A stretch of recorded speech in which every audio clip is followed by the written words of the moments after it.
विकास का सिद्धांत अगर पूछा जाता है किसका है तो क्या बताया जाता है? कोहलबर्ग का। अब जीन पियाजे का नाम नहीं आता, जीन पियाजे का नाम आता है संज्ञानात्मक विकास के क्षेत्र में। चलो थोड़ा सा इनके बारे में जान लेते हैं। लॉरेंस कोहलबर्ग कहाँ के रहने वाले हैं, क्या है, सब कुछ इनका डेट ऑफ बर्थ वगैरह सब कुछ जान लेते हैं। 25 अक्टूबर 1927 को इनका जन्म होता है। ब्रोंक्सविले में, न्यूयॉर्क में इनका जन्म होता है। अमेरिका के साइकोलॉजिस्ट हैं ये। कहाँ के हैं? अमेरिका के हैं। थोड़ी थोड़ी चर्चा जान लेते हैं। नैतिक विकास के चरण का सिद्धांत पूछा जाए किसका है तो ये हमारे लॉरेंस कोहलबर्ग। अच्छा, लॉरेंस बिश्नोई ना समझना, आजकल वो भी बहुत फेमस है ना। लॉरेंस कोहलबर्ग है। सिकंदर, रचना, सभी को वेरी वेरी गुड मॉर्निंग। एक बार सभी लोग जितने साथी हमारे जुड़ते जा रहे हैं, आज का सेशन बिल्कुल भी स्किप नहीं करेंगे, छोड़ेंगे नहीं। एक एक पॉइंट आज से आपके लिए महत्वपूर्ण है, क्योंकि आज हम सिर्फ आपको लेवल और जो हमारे चरण है ना, स्टेजेस हैं, सिर्फ उन्हीं को चर्चा नहीं करेंगे। इनमें कितने पॉइंट्स हमारे बनते हैं वो सारे पॉइंट्स हम लोग सीखेंगे, एक एक पॉइंट पर चर्चा करेंगे, क्योंकि बहुत महत्वपूर्ण टॉपिक है ये। जितना कहा जाए, जितनी तारीफ करी जाए उतना कम है इस टॉपिक की, तो बहुत ही महत्वपूर्ण टॉपिक है। चलो थोड़ा सा ये 4 पॉइंट हम लेकर आए हैं आपके सामने। आपने कहीं ना कहीं सुना भी होगा, देखा भी होगा, समझा भी होगा, ठीक है। तो एक बार इन 4 पॉइंटों पर हम लोग चर्चा करेंगे, है ना। अभी इसका डिस्क्रिप्शन भी पूरा बढ़िया से लिखा हुआ है, अच्छे से लिखा है, लेकिन थोड़ा सा आपको हम बताते चले यहां से। तो अगर इसकी हम बात करें, रियलिज्म की बात करें, जिसको हिंदी में हम यथार्थवाद बोलते हैं, क्या बोलते हैं? यथार्थवाद। यहां पर लिख दे रहे हैं यथार्थवाद, ठीक है। अच्छा, रियलिज्म का अगर आपसे पूछें यथार्थवाद, रियलिज्म क्या होता है? जैसे मोरल का मीनिंग हम लोग नैतिक बोलते हैं, क्या बोलते हैं? मोरल का मीनिंग क्या बोलते हैं? नैतिक बोलते हैं। एक एक पॉइंट पर चर्चा करेंगे हम लोग। रियलिज्म की बात करें तो रियलिज्म का मतलब होता है जैसे रियल में चीजें हैं और उसको अगर हम बिल्कुल एज इट इज अपना लेते हैं तो हमारा क्या कहलाता है? रियलिज्म कहलाता है, यथार्थवाद कहलाता है। क्या कहलाता है? यथार्थवाद कहलाता है। जैसे मान लो हमारे सामने समाज के कुछ ना कुछ क्या है, रूल है, और अगर इसको हम एज इट इज फॉलो करने लग जाए कि रेड सिग्नल पर रुकना है ना, गाड़ी बाइक चलानी है तो ड्राइविंग लाइसेंस होना है, कार चलानी है तो ड्राइविंग लाइसेंस हो, सीट बेल्ट लगाएं, हेलमेट लगाएं, ये सब हमारे क्या है? समाज के द्वारा या हमारे कुछ ऐसे रूल्स बनाए गए हैं जिसको हमें क्या करना होता है? फॉलो करना होता है। क्लियर है इतनी बात? तो ये सब सारी चीजें हमारी कहां पर? रुखसार कह रहे हैं सर आप बहुत अच्छा पढ़ाते हैं, इतनी तारीफ की जाए उतना बहुत कम। बहुत बहुत धन्यवाद रुखसार, बहुत बहुत धन्यवाद। तो यथार्थवाद का मतलब समझ गए? अगर हम रियलिज्म की बात करें तो मतलब रियल में जितनी भी चीजें होती जा रही हैं और उसका हम एज इट इज कुछ भी संशोधन ना करें, एज इट इज उसको हम फॉलो करते जाए तो हमारा क्या है? रियलिज्म। अभी और अच्छे समझाएंगे, बस खाली सुनते जाओ। कोऑपरेटिव मतलब सहयोग, हिंदी में हम लिख सकते हैं यहां पर सहयोग, सहायता, ठीक है।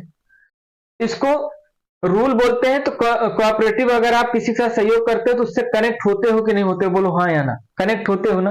अगर हम आपका सहयोग करेंगे तो सहयोग करेंगे कब? जब हम आपसे कनेक्ट होंगे। आपसे क्या होंगे? कनेक्ट।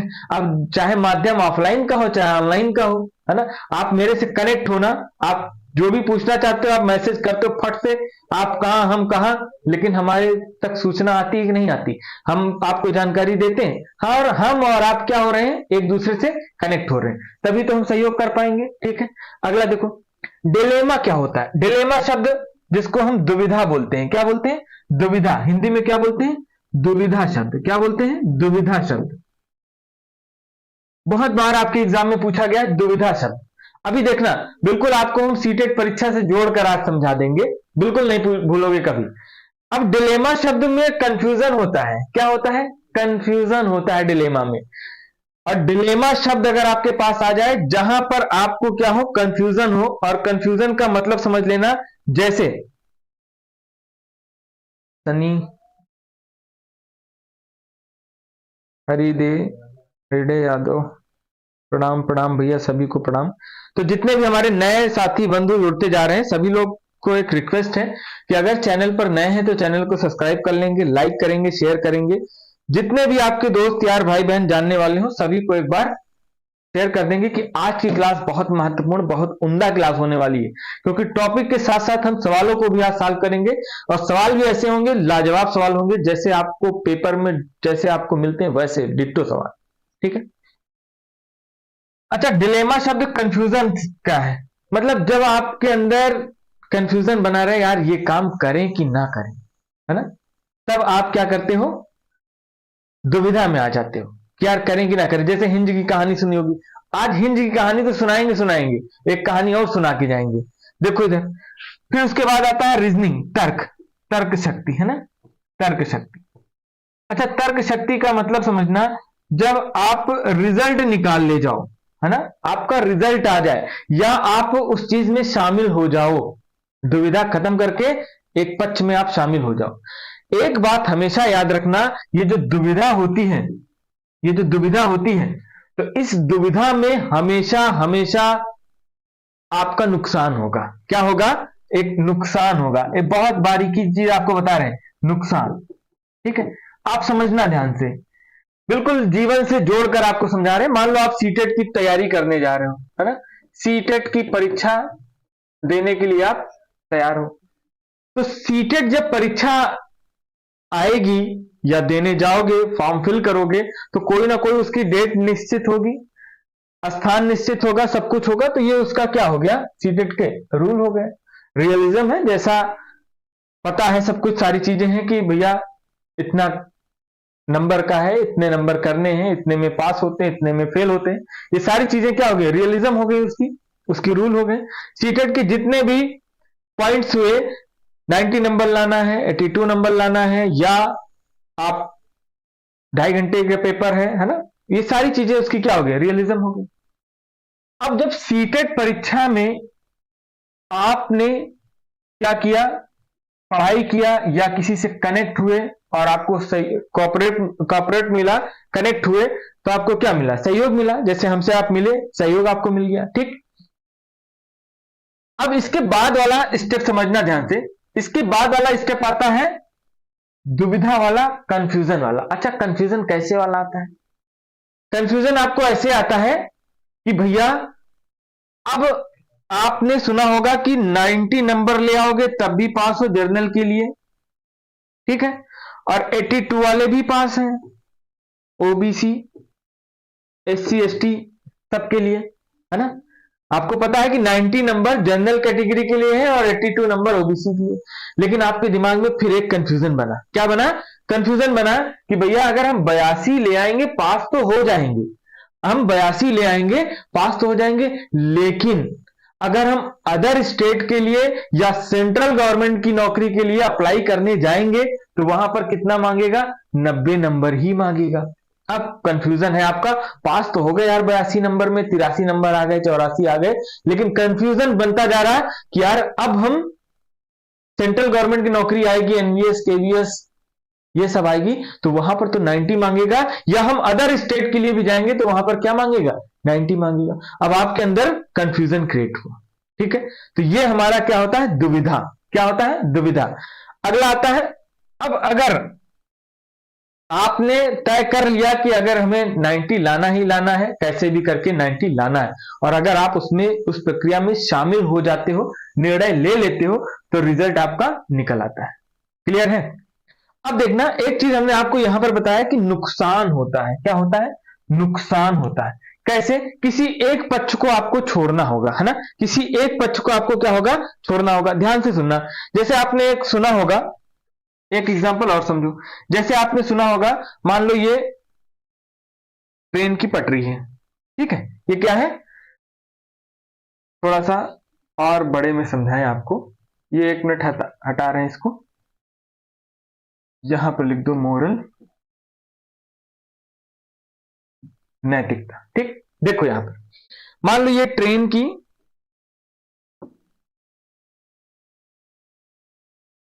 की पटरी है, ठीक, और एक यहां से क्रॉस हो रही है ट्रेन की पटरी, और एक इस साइड से क्रॉस हो रही है, ठीक, या तो इस लाइन पर जाएगी या तो इस लाइन पर जाएगी, और यहां से ट्रेन आ रही है। ध्यान से सुनना, यहां से आपकी ट्रेन आ रही है, एक इधर जाने का रास्ता है और इधर जाने का रास्ता है, ये दो रास्ते हैं, मतलब ट्रैक है, दो ट्रैक है हमारे, एक राइट हैंड पर है और एक लेफ्ट हैंड पर है।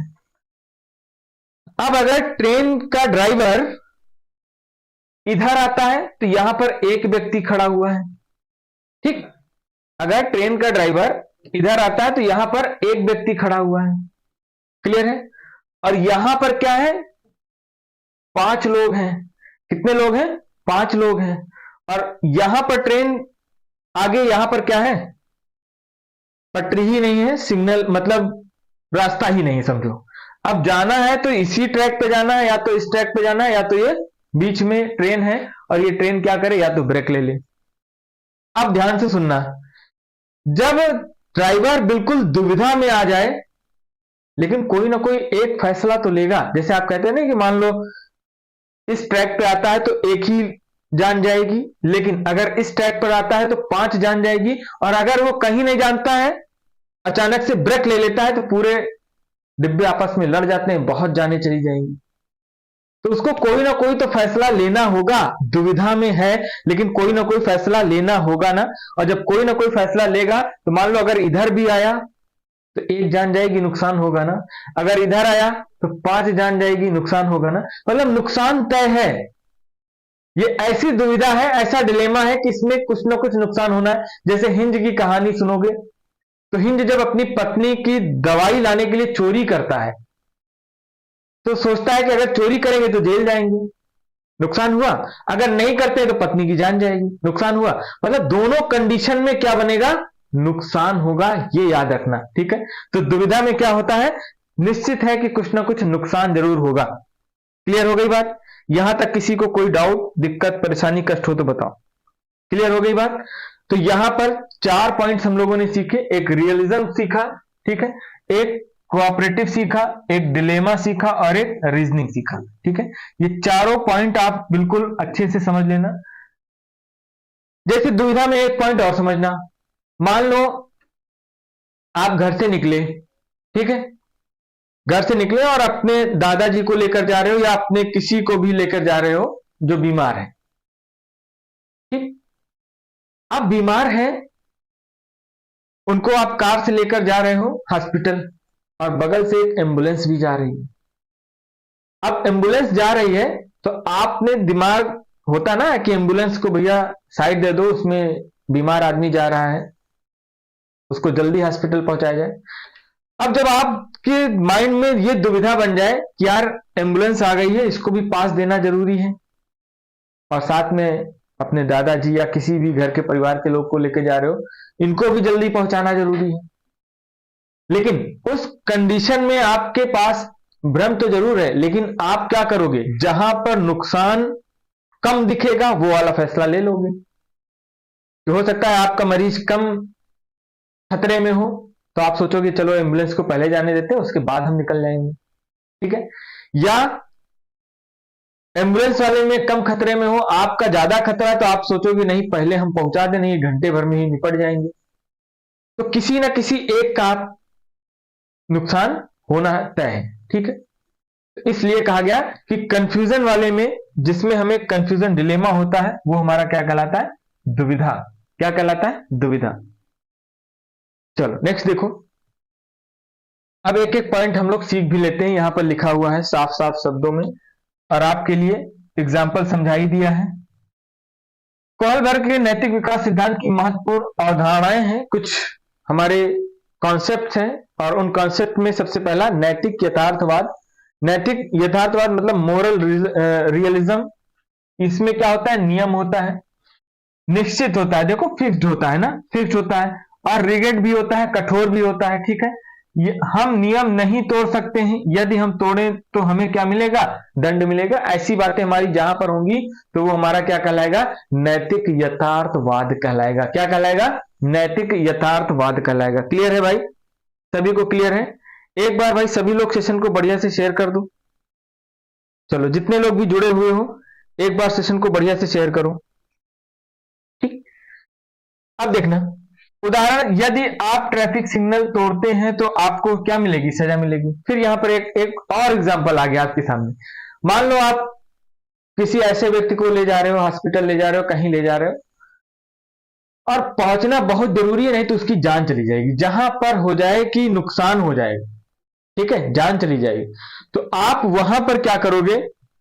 सिग्नल तो तोड़ दोगे, सजा तो मिलेगी कि मान लो आपका चालान हो जाएगा, है ना। ऑनलाइन चालान होने लग गया है अब तो, पहले ऑफलाइन होता था। तो ये सब सारी चीजें हो सकती हैं जब आप नियम को तोड़ोगे। तो कहने का मतलब कि जहां पर नियम होगा, जहां पर निश्चित होगा, बिल्कुल फिक्स होगा, जहां पर कठोर चीजें होंगी, वो हमारा किस में जाएगा? तो नैतिक यथार्थवाद में जाएगा। किस में जाएगा? नैतिक यथार्थवाद। अगला आता है मोरल कोऑपरेशन, नैतिक सहयोग। यदि आपका इरादा सही है तो आप नियम तोड़ सकते हैं, है ना। आप उदाहरण, आप एम्बुलेंस को गुजरने की अनुमति देकर ट्रैफिक सिग्नल नियम तोड़ सकते हैं। बिल्कुल सही बात है। जैसे मान लो अगर आप किसी का सहयोग करना चाह रहे हो, और सहयोग करना चाह रहे हो तो आपने क्या किया कि रेड सिग्नल तो था, लेकिन रेड सिग्नल पर हम खड़े हुए थे, जस्ट हमारे पीछे एम्बुलेंस खड़ी हुई थी। अब हम क्या करेंगे भैया?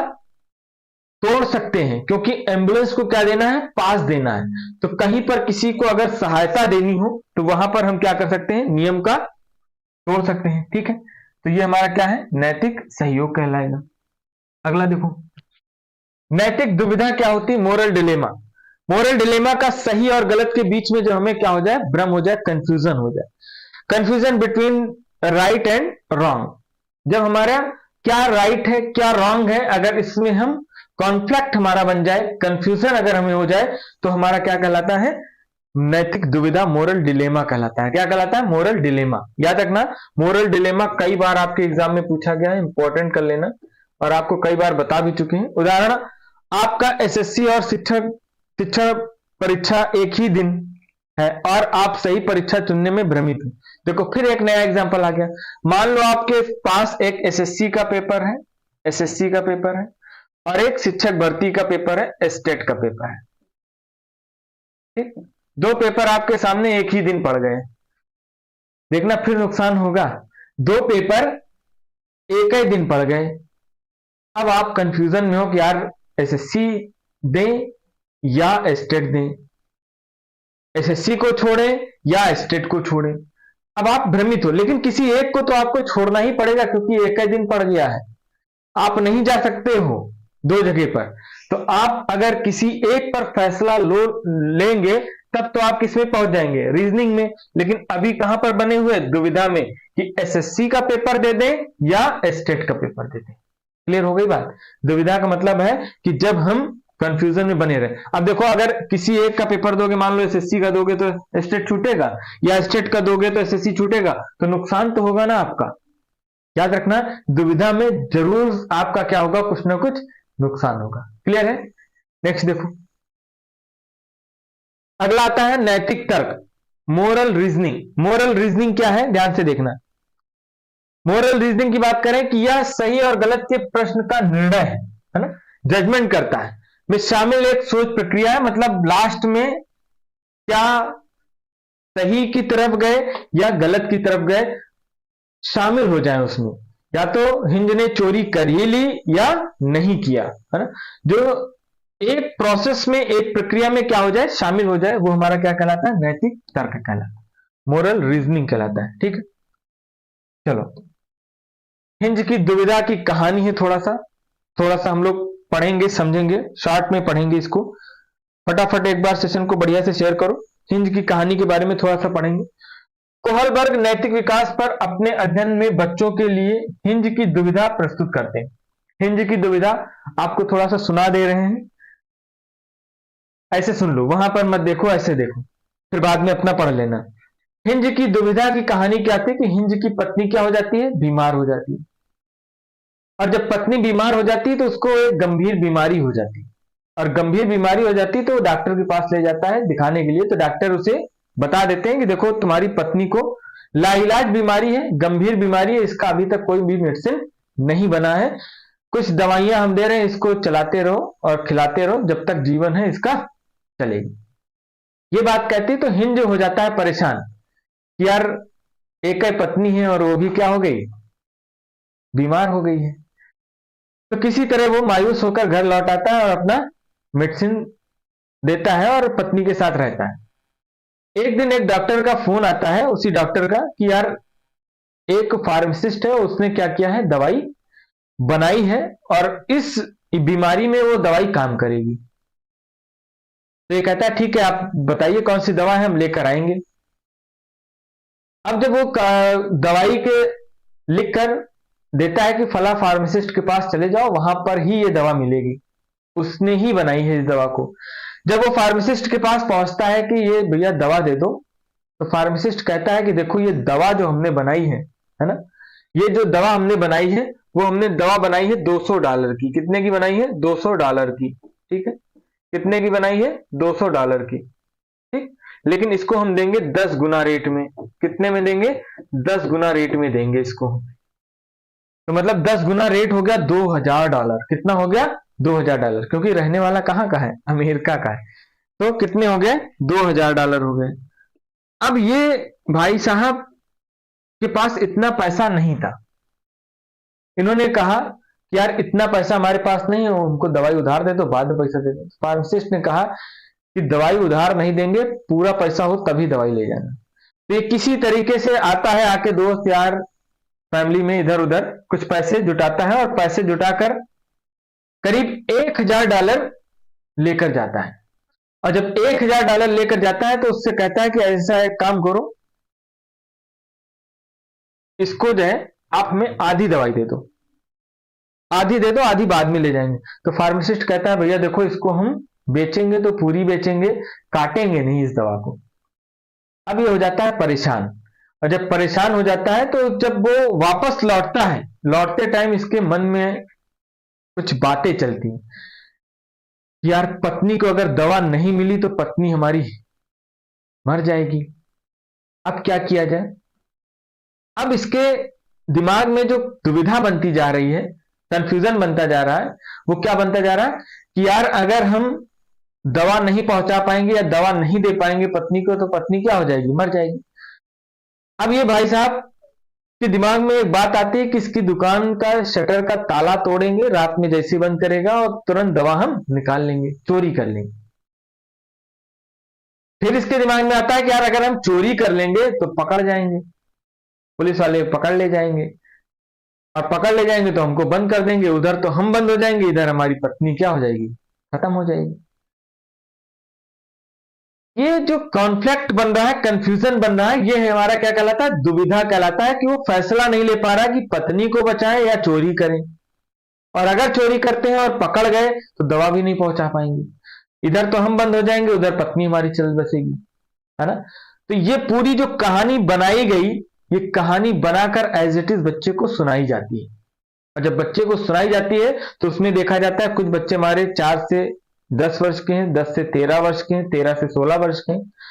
ऐसे कई एजों के बच्चे रखे जाते हैं। तो देखा जाता है उसमें से कुछ बच्चे बोलते हैं कि हाँ चोरी कर लेता सही था, कुछ कहते हैं कि नहीं चोरी करना गलत था, चोरी नहीं करना चाहिए था उसको, क्योंकि ये गलत काम है। कुछ कह रहे थे कि नहीं फार्मासिस्ट ने जो है गलत किया, जब $200 का बनाया था तो वो $2000 का क्यों दे रहा था। तो ये सब बातें हमारी स्टेजेस में अभी आपको लेवल में आपको बताएंगे कि कौन से लेवल में कौन सा बच्चा कहता है। ठीक है, चलो आगे देखो। ये सारी कहानी लिखी हुई है, ये आप पढ़ लेना अच्छे से। चुराने के लिए आदमी के स्टोर में घुस गया और क्या, ये सब सारी चीजें आप पढ़ लेना। ठीक, अब आ जाओ, ये हमारे लेवल है। ठीक, और ये हमारे क्या है? चरण है। ये हमारे स्टेजेस हैं और ये हमारे क्या है? लेवल है। प्री कन्वेंशनल स्टेज, जिसको हम हिंदी में क्या बोलते हैं? तो हिंदी में इसको हम बोलते हैं पूर्व परंपरागत या पूर्व रूढ़वादी। पूर्व परंपरागत या इसको हम रूढ़वाद बोलते हैं। ठीक, या रूढ़वादी, कई नामों से जानते हैं, लेकिन इंग्लिश में इसको हम क्या बोलेंगे? तो इंग्लिश में इसको भाई साहब हम क्या बोलेंगे? Pre conventional level. ठीक है, इसको क्या बोलेंगे? परंपरागत बोलेंगे, परंपरागत बोलेंगे। क्या बोलेंगे? परंपरागत बोलेंगे। अगर पोस्ट कन्वेंशनल की बात करेंगे तो इसको हम क्या बोलेंगे, उत्तर परंपरागत बोलेंगे, उत्तर परंपरागत बोलेंगे। ठीक, उत्तर परंपरागत हो गया, परंपरागत हो गया और पूर्व परंपरागत हो गया। ये 3 लेवल हमारे होते हैं और इन 3 लेवल में हमारे 6 चरण होते हैं। क्या होते हैं, 6 चरण होते हैं, जिसको हिंदी में यहां पर हम बोलते हैं दंड एवं आज्ञा पालन। दंड एवं आज्ञा पालन बोलते हैं, दंड एवं आज्ञा पालन। यहां पर यांत्रिक सापेक्षिक अभिमुखता बोलते हैं, यांत्रिक सापेक्षिक, यांत्रिक सापेक्षिक अभिमुखता बोलते हैं। ठीक, अच्छा लड़का अच्छी लड़की बोलते हैं, अच्छा लड़का अच्छी लड़की।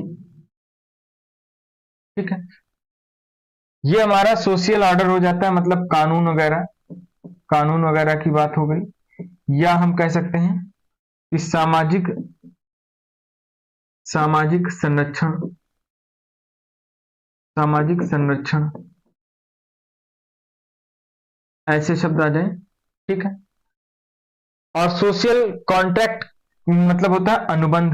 ठीक है, अब इसमें सामाजिक अनुबंध आ जाएगा, सामाजिक अनुबंध आ जाएगा, इंडिविजुअल होता है। ठीक, और यहां पर यूनिवर्सल हो जाएगा, सार्वभौमिक। ये क्या हो जाएगा, सार्वभौमिक हो जाएगा। ठीक, यूनिवर्सल हो जाएगा। क्लियर है, यहां पर ये क्या हो जाएगा, सार्वभौमिक हो जाएगा। चलो, जितने भी साथी हमारे जुड़े हैं एक बार बताएं चीजें क्लियर हो रही हैं, कहीं पर कोई डाउट हो कुछ हो तो पूछ सकते हो। ठीक है, चलो एक बार सभी लोग कमेंट्स करके बताओ चीजें क्लियर हैं। ममता, रुखसार, सनी, सभी लोग बताओ। चलो बहुत बढ़िया रचना, थैंक यू। अब आ जाओ यहां पर, इसको भी बिल्कुल एकदम आसान भाषा में सिखाते हैं। यहां पर क्या होता है, पूर्व परंपरागत, जिसको हम रूढ़वादी बोलते हैं। ठीक है, रूढ़वाद बोलते हैं। अब देखना यहां पर क्या होता है, ममता, रुखसार, चलो बहुत अच्छे। हमको लगा जगा दे, नहीं सो रहे हो, पढ़ते पढ़ते सो जाओ, है ना। तो पूछ लिया जाए कि समझ में आ रहा है कि नहीं। देखो इधर पूर्व परंपरागत प्री कन्वेंशनल स्टेज क्या होता है, यहां पर जब जोर जबरदस्ती या दबाव से नैतिकता लाई जाती है, जोर जबरदस्ती या दबाव से नैतिकता लाई जाती है, दबाव से, है ना, दबाव से नैतिकता लाई जाती है, तो हमारा क्या कहलाता है, पूर्व परंपरागत। लेकिन यहां पर क्या होता है, दूसरे वाले में नैतिकता समाज को देखकर आती है, जैसा समाज करता है वैसा करने का प्रयास करता है। यहां पर नैतिकता तीसरे वाले में स्वयं से आती है, क्या होती है, स्वयं से आती है। तो एक बार सभी लोग कमेंट्स करके बताओ, नैतिकता का सबसे निम्न श्रेणी का स्तर कौन सा होगा, जिसमें नैतिकता का अभाव पाया जाएगा या नैतिकता की कमी पाई जाएगी, कौन सा लेवल होगा।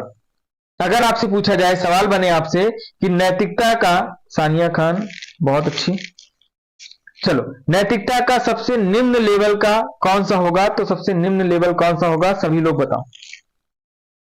अगर हम बात करें आपसे कि नैतिकता का सबसे निम्न स्तर हमारा कौन सा होगा, और निम्न स्तर आपसे अगर पूछा जाए तो निम्न स्तर हमारा कौन सा होगा, प्री कन्वेंशनल होगा, कन्वेंशनल होगा या पोस्ट कन्वेंशनल होगा, सभी लोग एक बार कमेंट्स बॉक्स में छापो जल्दी से। जय श्री श्याम, चलो बताओ भाई, फटाफट बताओ सभी लोग। तो याद रखना, सबसे निम्न स्तर का जो नैतिकता का होगा तो कौन सा होगा, पहला लेवल होगा, सबसे निम्न। और अगर पूछा जाए सबसे उच्च स्तर की नैतिकता किसमें होगी, तो सबसे उच्च स्तर की नैतिकता होगी हमारी तीसरे वाले में। सबसे उच्च स्तर की नैतिकता किसमें होगी, उच्च स्तर की नैतिकता हमारी होगी तीसरे वाले में, मतलब पोस्ट कन्वेंशनल में। यहां पर नैतिकता क्या हो रही है, खुद से आ रही। अब समझना ध्यान से, एग्जाम्पल सुनते जाना और समझते जाना, सब कुछ बिल्कुल आपके दिल और दिमाग में बैठ जाएगा। पहला पॉइंट तो हम लोगों ने सीख लिया कि नैतिकता हमारी सबसे निम्न स्तर की होगी, तो किसमें होगी? पूर्व परंपरागत में होगी। किसमें होगी? पूर्व परंपरागत प्री कन्वेंशनल लेवल में होगी। ठीक है, यहां पर नैतिकता दबाव जोर जबरदस्ती से लाई जाती है। दूसरे वाले में नैतिकता मध्यम में होती है, मतलब समाज को देखकर आती है। तीसरे वाले में नैतिकता क्या होती है? स्वयं से आती है, तो वो हमारा उत्तर परंपरागत होता है, पोस्ट कन्वेंशनल लेवल होता है, और ये नैतिकता का सबसे उच्च श्रेणी का स्तर कहलाता है। नैतिकता का सबसे उच्च श्रेणी का स्तर कहलाता है। अब आ जाओ यहां पर, जैसे यहां वाले में दो चरण हमारे निकल कर आते हैं। एक आता है ओबे एंड पनिशमेंट, मतलब दंड एवं आज्ञा पालन। ठीक है, दूसरा आता है टिट फॉर टैट, मतलब यांत्रिक सापेक्षिक अभिमुखता, जैसे को तैसा वाला। ठीक है, फिर आता है गुड बॉय नाइस गर्ल, अच्छा लड़का अच्छी लड़की आता है। फिर आता है सोशल ऑर्डर, मतलब कानून और सामाजिक का संरक्षण करना, कंजर्वेशन करना बच्चा सीख जाता है, तो हमारा कौन सा होता है? Social order. फिर आता है सोशल कॉन्ट्रैक्ट, मतलब इंडिविजुअल होता है ये, और ये हमारा सामाजिक अनुबंध होते हैं, कुछ हमारे बॉन्ड होते हैं, उनके आधार पर हमें करना होता है। फिर आता है हमारा यूनिवर्सल सार्वभौमिक नैतिक विकास। क्या होता है? सार्वभौमिक नैतिक विकास होता है, ये वाली कहानी होती है। अब देखो एग्जाम्पल से समझना। मान लो जैसे एक सोनू और एक मोनू, एक सोनू और एक मोनू नाम के दो बच्चे हैं। ठीक, एक सोनू और एक मोनू नाम के दो बच्चे हैं। ध्यान से सुनना, कहानी को पूरा सुनना, दो तीन तरीके की कहानी बता देंगे। सोनू और मोनू नाम के दो बच्चे हैं और दोनों जो है क्या कर रहे हैं? यहां से स्टार्ट करते हैं दोनों के बारे में। जैसे मान लो सोनू और मोनू दो नाम के बच्चे हैं और दोनों एक एक घर के हैं मान लो, और जानते हैं सोनू हो चाहे मोनू हो, एक बार क्या हुआ कि मम्मी ने सोनू और मोनू से पानी मांगा, तो सोनू और मोनू दोनों बोले कह रहे हम पानी आनी नहीं देंगे। पहले सोनू ने बोला तो दोबारा मोनू ने बोल दिया, तो मम्मी क्या हुई, जैसे ही दोनों ने कहा दोनों को उठा के कचर दिया, मतलब पीट दिया। पानी नहीं लाओगे, हम मंगा रहे हैं दोनों से, दोनों लोग नहीं सुन रहे, पानी नहीं लाओगे। खैर बात टल गई। दोबारा क्या हुआ कि घर पर आए हुए थे गेस्ट। अब जैसे गेस्ट आए हुए थे तो मम्मी ने फिर खाली नाम नहीं लिया किसी का, कहा कि पानी ले आओ। अब जैसे ही कहा पानी ले आओ तो सोनू और मोनू दोनों दौड़ गए पानी लाने के लिए। अच्छा क्यों?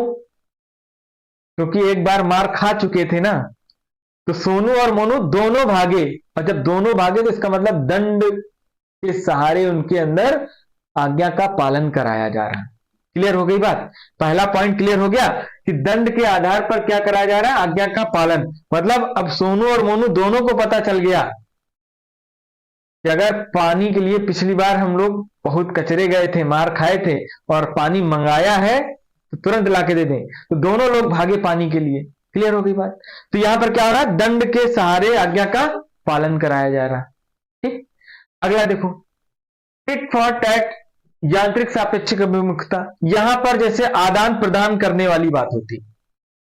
मान लो सोनू एक दिन टिफिन लेकर गए और मोनू लेकर नहीं गए, तो सोनू ने कहा कि लो अच्छा आज तुम लेकर नहीं आए हो, तुम खा लो मोनू से, तो मोनू ने खा लिया। अच्छा सोनू ने इस बिहाफ पर दिया था कि भविष्य में हो सकता है कभी हम भी टिफिन ना लाए तो मोनू हमको खिला देगा, है ना?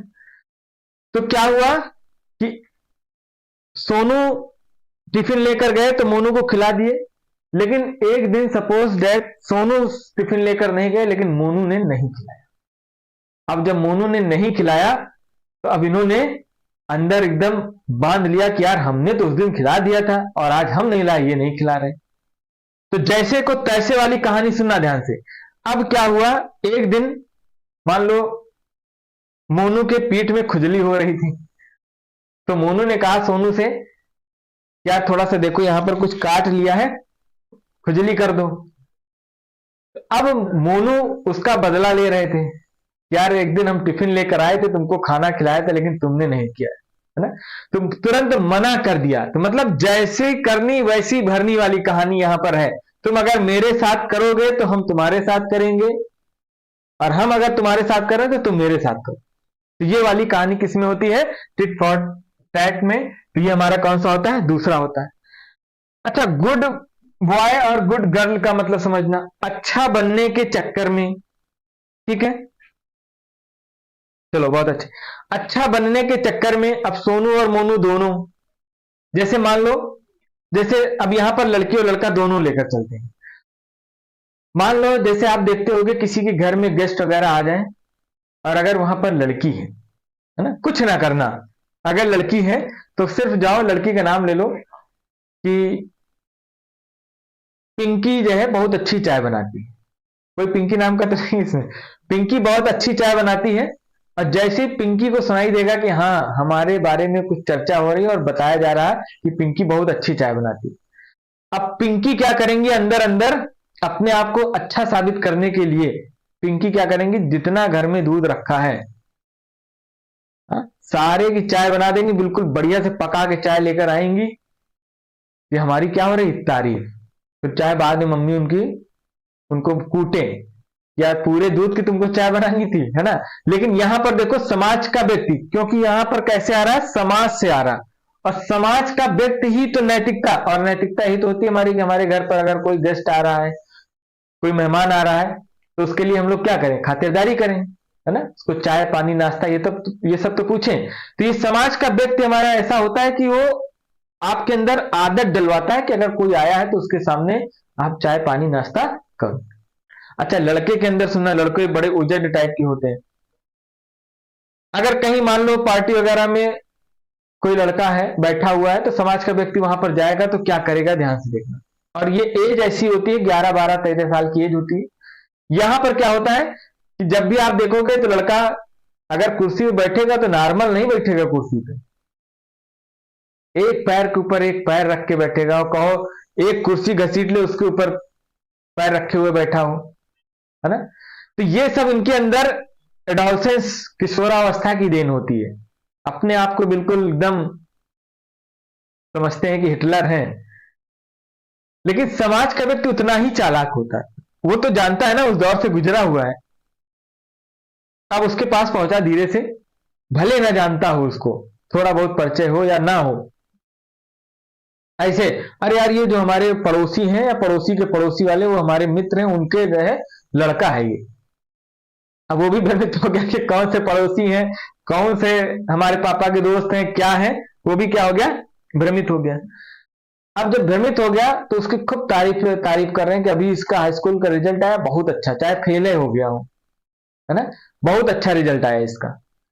अब वो सब तारीफ सुनता जा रहा है अपनी कि यार हमारी तो इतनी तारीफ हो रही है, हम इतने प्रोजेक्ट टाइप के हैं, लेकिन हमारी इन लोगों की नजर में कितनी अच्छी इमेज बनी हुई है। अब वो धीरे से एक कुर्सी पर से पैर हटाना स्टार्ट कर दिए।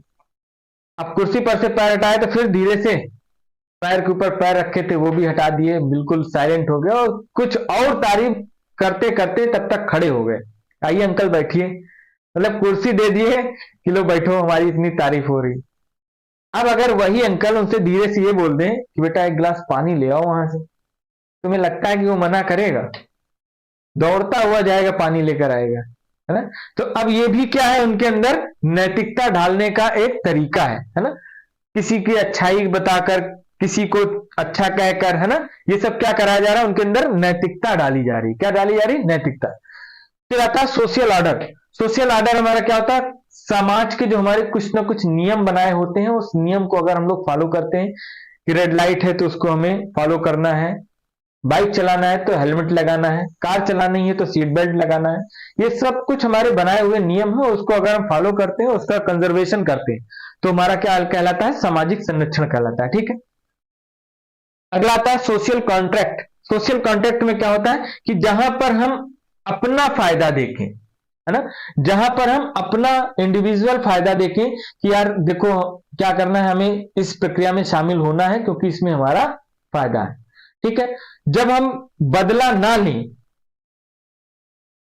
हम बदला ले लें और बदला लेकर अपना फायदा देखें, तो हमारा क्या कहलाएगा, सामाजिक अनुबंध। मतलब हमें मान लो समाज के कुछ नियम है या जाति बिरादर, है ना, शादी उसी से करना है, तो जब उस बॉन्ड में अगर हम बंधे रहते हैं तो हमारा क्या है, सामाजिक अनुबंध है। ठीक। लास्ट में आता है सार्वभौमिक। सार्वभौमिक का मतलब समझ ही गए होंगे, आत्म सिद्धि आप कह सकते हो, सेल्फ एक्चुअलाइजेशन कह सकते हो, कि जब सारी मोह माया खत्म हो जाए, है ना, कि भैया अब तो सब कुछ यहीं छोड़ के जाना है, कुछ लेकर नहीं जाना, किसी के साथ क्या गलत करना क्या वो करना, सबके साथ सही करते चलो, जो कुछ है वो अपने घर परिवार वाले के नाम कर दो और अपना शांति से समाज की सेवा में लग जाओ, है ना। तो हमारा क्या है, सार्वभौमिक नैतिक विकास, ठीक है। और ये हमारा सबसे उच्च श्रेणी का होता है। कैसा होता है, सबसे उच्च श्रेणी का। चलो यहां तक क्लियर हो गया होगा। अब आते हैं थोड़ा सा आगे सवालों की तरफ। चलो स्टार्ट हो चुका है कारवां आपका सवाल का, और सवाल नंबर पहला आपकी स्क्रीन पर बेहतरीन सा जबरदस्त सा लग चुका है। तो एक बार फिर से सभी साथी सेशन को बढ़िया से शेयर करेंगे, क्योंकि कुछ साथी हमारे नहीं जुड़ पाए हैं अभी, तो भाई उनको भी जोड़ा जाए। चलो आ जाओ फटाफट, एक बार सभी साथी फिर से सेशन को बढ़िया से लाजवाब तरीके से शेयर कर दें।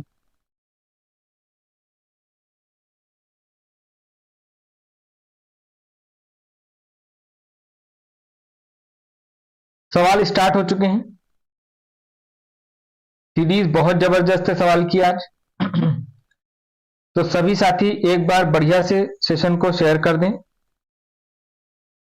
देखते हैं कितने साथी इसका सही जवाब दे पाते हैं। पहला सवाल आपकी स्क्रीन पर बेहतरीन सा बढ़िया सा लगा हुआ है।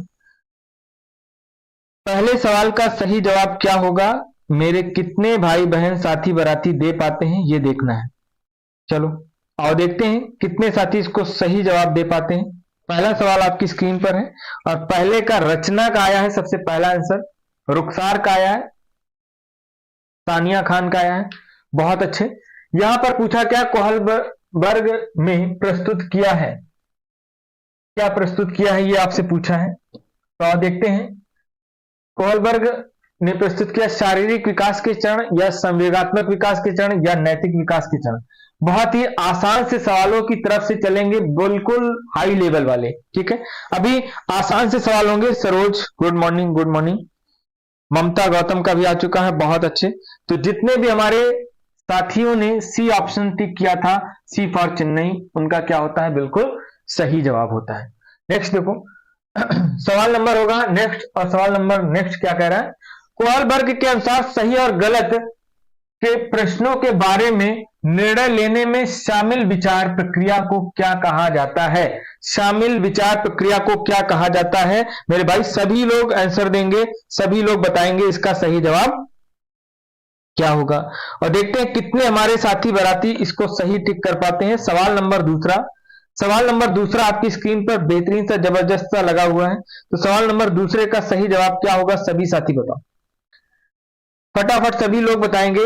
सवाल नंबर दूसरा हमारे सामने आ चुका है, ममता गौतम का आ चुका है, रुखसार का आ चुका है, रचना का आ चुका है। तो जितने भी हमारे भाई बहन साथी दोस्त यार जुड़े हुए हैं, है ना, सभी लोग बताएंगे। बहुत अच्छे, बहुत बढ़िया, गुड, वेरी गुड, बहुत अच्छे। तो सवाल नंबर दूसरे का सही जवाब जैसे कि हमारे सामने आ रहा है, कुछ लोगों का आ रहा है, क्या आ रहा है भाई, कुछ लोग बता रहे हैं डी ऑप्शन, बहुत बढ़िया। जितने भी साथी हमारे डी ऑप्शन पर गए हैं मोरल दुविधा वाले में, उनको ढेर सारी शुभकामनाएं, क्योंकि उन्हीं का क्या होता है, बिल्कुल महा गलत होता है। रुखसार मोरल डिलेमा बताए, काहे डिलेमा बताए हो, काहे डिलेमा बताए हो, हमने आपको कितना सिखाया है, इतना सिखाया है फिर भी गलत कर दिया। कोहलबर्ग के अनुसार सही और गलत प्रश्नों के बारे में निर्णय लेने में शामिल विचार, निर्णय लेने में शामिल विचार, और जब शामिल हो जाओगे तो इसका मतलब है कि निर्णय मोरल रीजनिंग में पहुंच गए, शामिल में पहुंच गए, कि सही या गलत जो भी होगा देखा जाएगा। और अगर दुविधा में हो तो कहां फैसला ले पा रहे हो, दुविधा में हो तो फैसला कहां ले पा रहे हो, दुविधा में हो तो कहां फैसला ले पा रहे हो, तो दुविधा में नहीं, शामिल विचार प्रक्रिया कहा जाएगा। जहां पर भी शामिल है तो इसका मतलब कि आप रिजल्ट पे पहुंच गए। अब रिजल्ट आपका पॉजिटिव हो नेगेटिव हो इस पर मतलब नहीं है, आप किस में पहुंच गए, रिजल्ट में। तो सी ऑप्शन क्या होगा, सही होगा। ऐसे ही सवाल आपके गलत हो जाते हैं और आप कहते हो सर पढ़े बहुत थे, समझे बहुत थे, कई बार पढ़ चुके हैं मोरल रीजनिंग, कई बार पढ़ चुके हैं मोरल डिलेमा, पूरा कोहलबर्ग हम पढ़ चुके हैं, 3-4 बार पढ़ चुके हैं, लेकिन फिर भी गलत हो गया। तो गलत ऐसे ही होता है क्योंकि आप सवालों को सही से नहीं पढ़ते हो। हमने आपको बताया था कि जब निर्णय लेने में शामिल ना हो, दुविधा में बना रहे, तब दुविधा लगाएंगे, लेकिन अगर निर्णय लेने में शामिल हो जाए, हमारा कहां पहुंच गया, मोरल रीजनिंग में पहुंच गया, ठीक है, तर्क में पहुंच गया, तो ये क्या हो जाएगा, नैतिक पसंद हमने बताया नहीं, यथार्थ बताया है आपको। रियलिज्म की कोई बात हो नहीं रही कि जहां पर कानून, नियम या शक्ति या कठिन कुछ ऐसा शब्द हो, है ना। तो बात किसकी थी, बस यही तीनों की थी, और तीनों में आपने क्या कर दिया, गलत कर दिया। तो भैया ये सवाल तो गलत कर दिया आपने। अब क्लियर हो गया है सभी को, बताओ क्लियर हो गया है। नेक्स्ट सवाल देखो, सवाल नंबर होगा तीसरा। निम्न में से किसे लॉरेंस कोहलबर्ग द्वारा वर्णित किया गया है, किसे वर्णित किया गया है भैया, सामाजिक अनुबंध अभिविन्यास को किया गया है, सोशल कॉन्ट्रैक्ट ओरिएंटेशन को किया गया है, या निकटवर्ती विकास के क्षेत्र को किया गया है, जोन ऑफ प्रॉक्सिमल डेवलपमेंट को किया गया है, या आंतरिक वाक को किया गया है, इनर स्पीच को किया गया है, या आत्म केंद्रित वाक को किया गया है, इगोसेंट्रिक स्पीच को किया गया है। तो चारों ऑप्शन पर चर्चा करेंगे, लेकिन आप पहले बताओ सही कौन सा होगा। चारों ऑप्शन पर चर्चा होगी, लेकिन सही कौन सा होगा आप बताएंगे, आप बताएंगे सही कौन सा होगा। तो रचना यादव का आ चुका है, रुखसार का आ चुका है, सानिया खान का आ चुका है, बहुत अच्छे, सरोज जी का आ चुका है, बहुत बढ़िया। चलो, तो ऑप्शन नंबर ए जिन साथियों का था वो क्या होगा, बिल्कुल सही, क्योंकि सामाजिक अनुबंध अभिविन्यास हमने आपको बताया है, सोशल कॉन्ट्रैक्ट जब हमारा आ जाता है, और सोशल कॉन्ट्रैक्ट में हम लोग क्या करते हैं, कौन से लेवल का होगा ये भी बता दो, कौन से लेवल का है ये, तो दूसरे लेवल का है या तीसरे लेवल का है, अभी बताया है सोशल कॉन्ट्रैक्ट, देख लो यहां पर, इससे पहले सोशल कॉन्ट्रैक्ट ये है, ठीक है, और ये हमारा कौन से है, तीसरे लेवल का है। अच्छा ये बता दो, निकट विकास का क्षेत्र जिसको जेडपीडी बोलते हैं, ये किसका है, किसका है, वाइगोस्की का है, किसका है, वाइगोस्की का है, ठीक है। सवाल जब आए तो पूरा पढ़ो। आंतरिक वाक किसका है, इनर स्पीच, ये भी हमारा किसका है, वाइगोस्की का है। लेकिन आत्म केंद्रित वाक किसका है, तो जीन पियाजे का है, किसका है, जीन पियाजे का है। याद करते जाना सब। आत्म केंद्रित वाक की बात करेगा, इगोसेंट्रिज्म स्पीच की बात करेगा, तो किसका नाम आ जाएगा, बहुत अच्छे, ठीक। चलो नेक्स्ट सवाल की ओर बढ़ते हैं। अगला होगा सवाल नंबर 4, और सवाल नंबर 4 क्या कह रहा है, फिर से ध्यान से पढ़ो। लॉरेंस कोहलबर्ग ने बच्चों और वयस्कों से संबंधित किस विषय की जांच की थी, बढ़िया सा सवाल है। लॉरेंस कोहलबर्ग ने बच्चों और वयस्कों से संबंधित किस विषय की जांच की थी, प्रशंसा का संवेग पर प्रभाव, या शारीरिक विकास को प्रभावित करने वाले कारक पर किया था, या नैतिक तर्क का विकास किया था, या संवेगात्मक विकास का क्रम। बढ़िया सा सवाल है। देखते हैं सवाल नंबर आपकी स्क्रीन पर है चौथा, और सवाल नंबर चौथे का सही जवाब कितने साथी हमारे दे पा रहे हैं, फटाफट बताएं।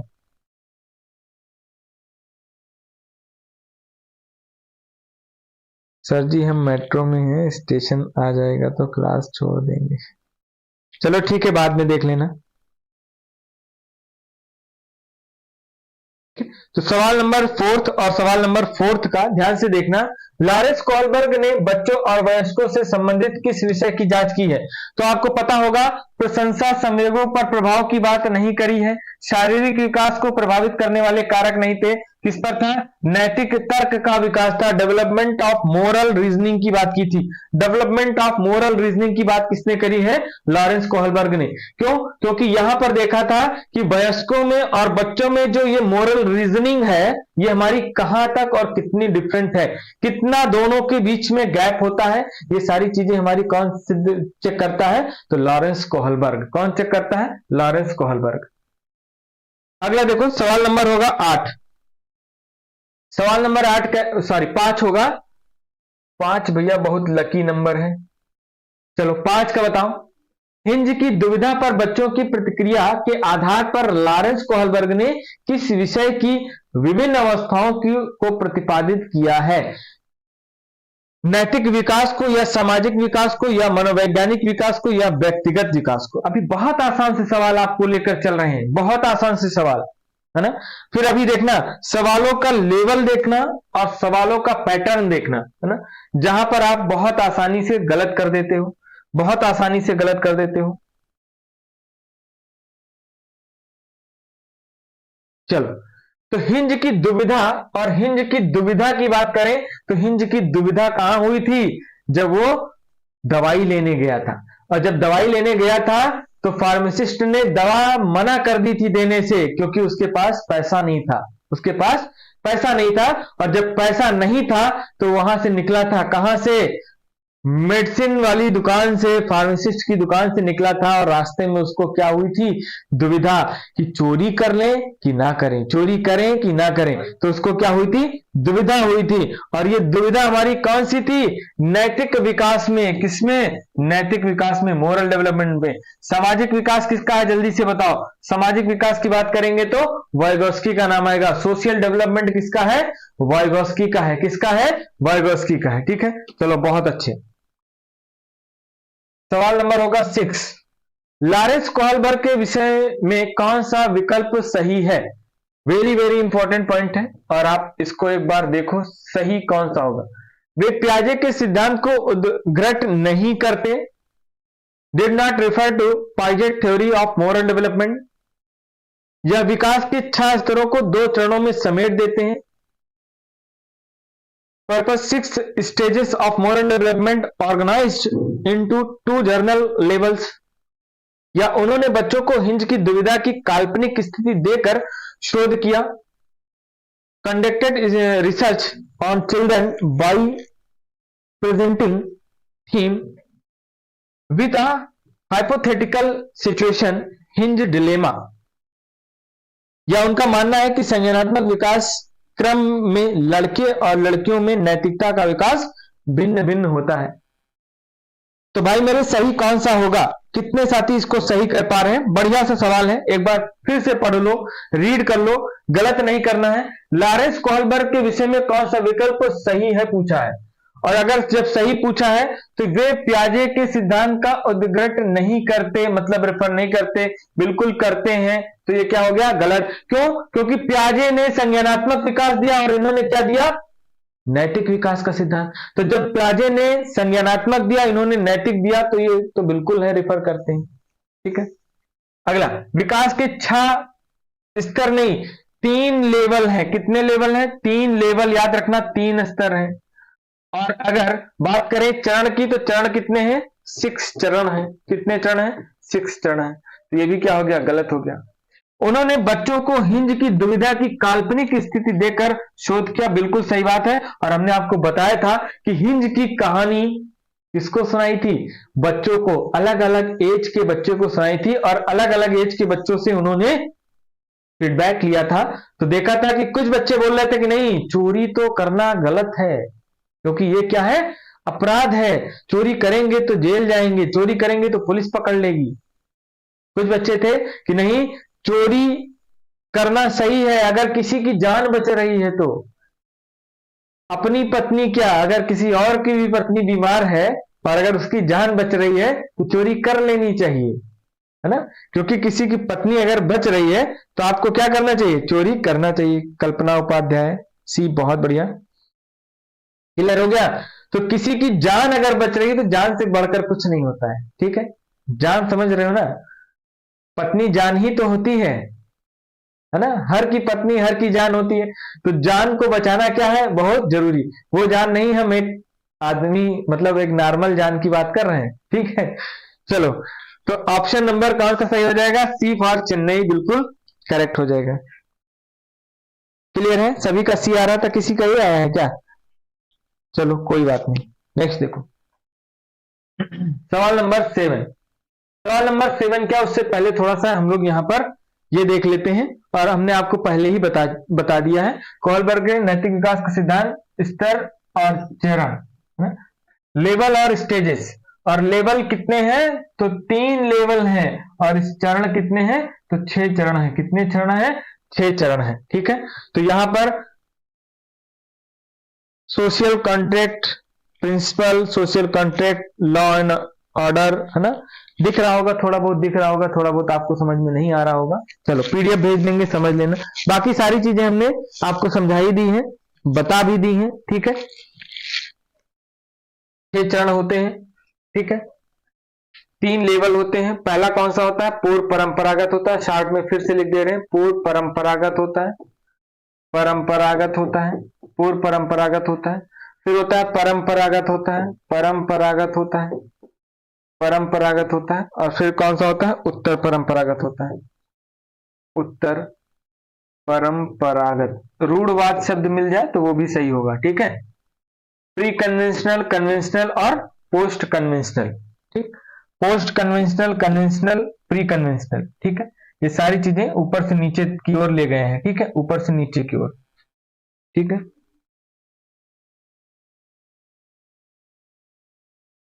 अगला देखो, लॉरेंस कॉलबर्ग ने बच्चों और वयस्कों में नैतिक तर्क की व्याख्या करते हुए कितने चरणों का क्रम प्रतिपादित किया?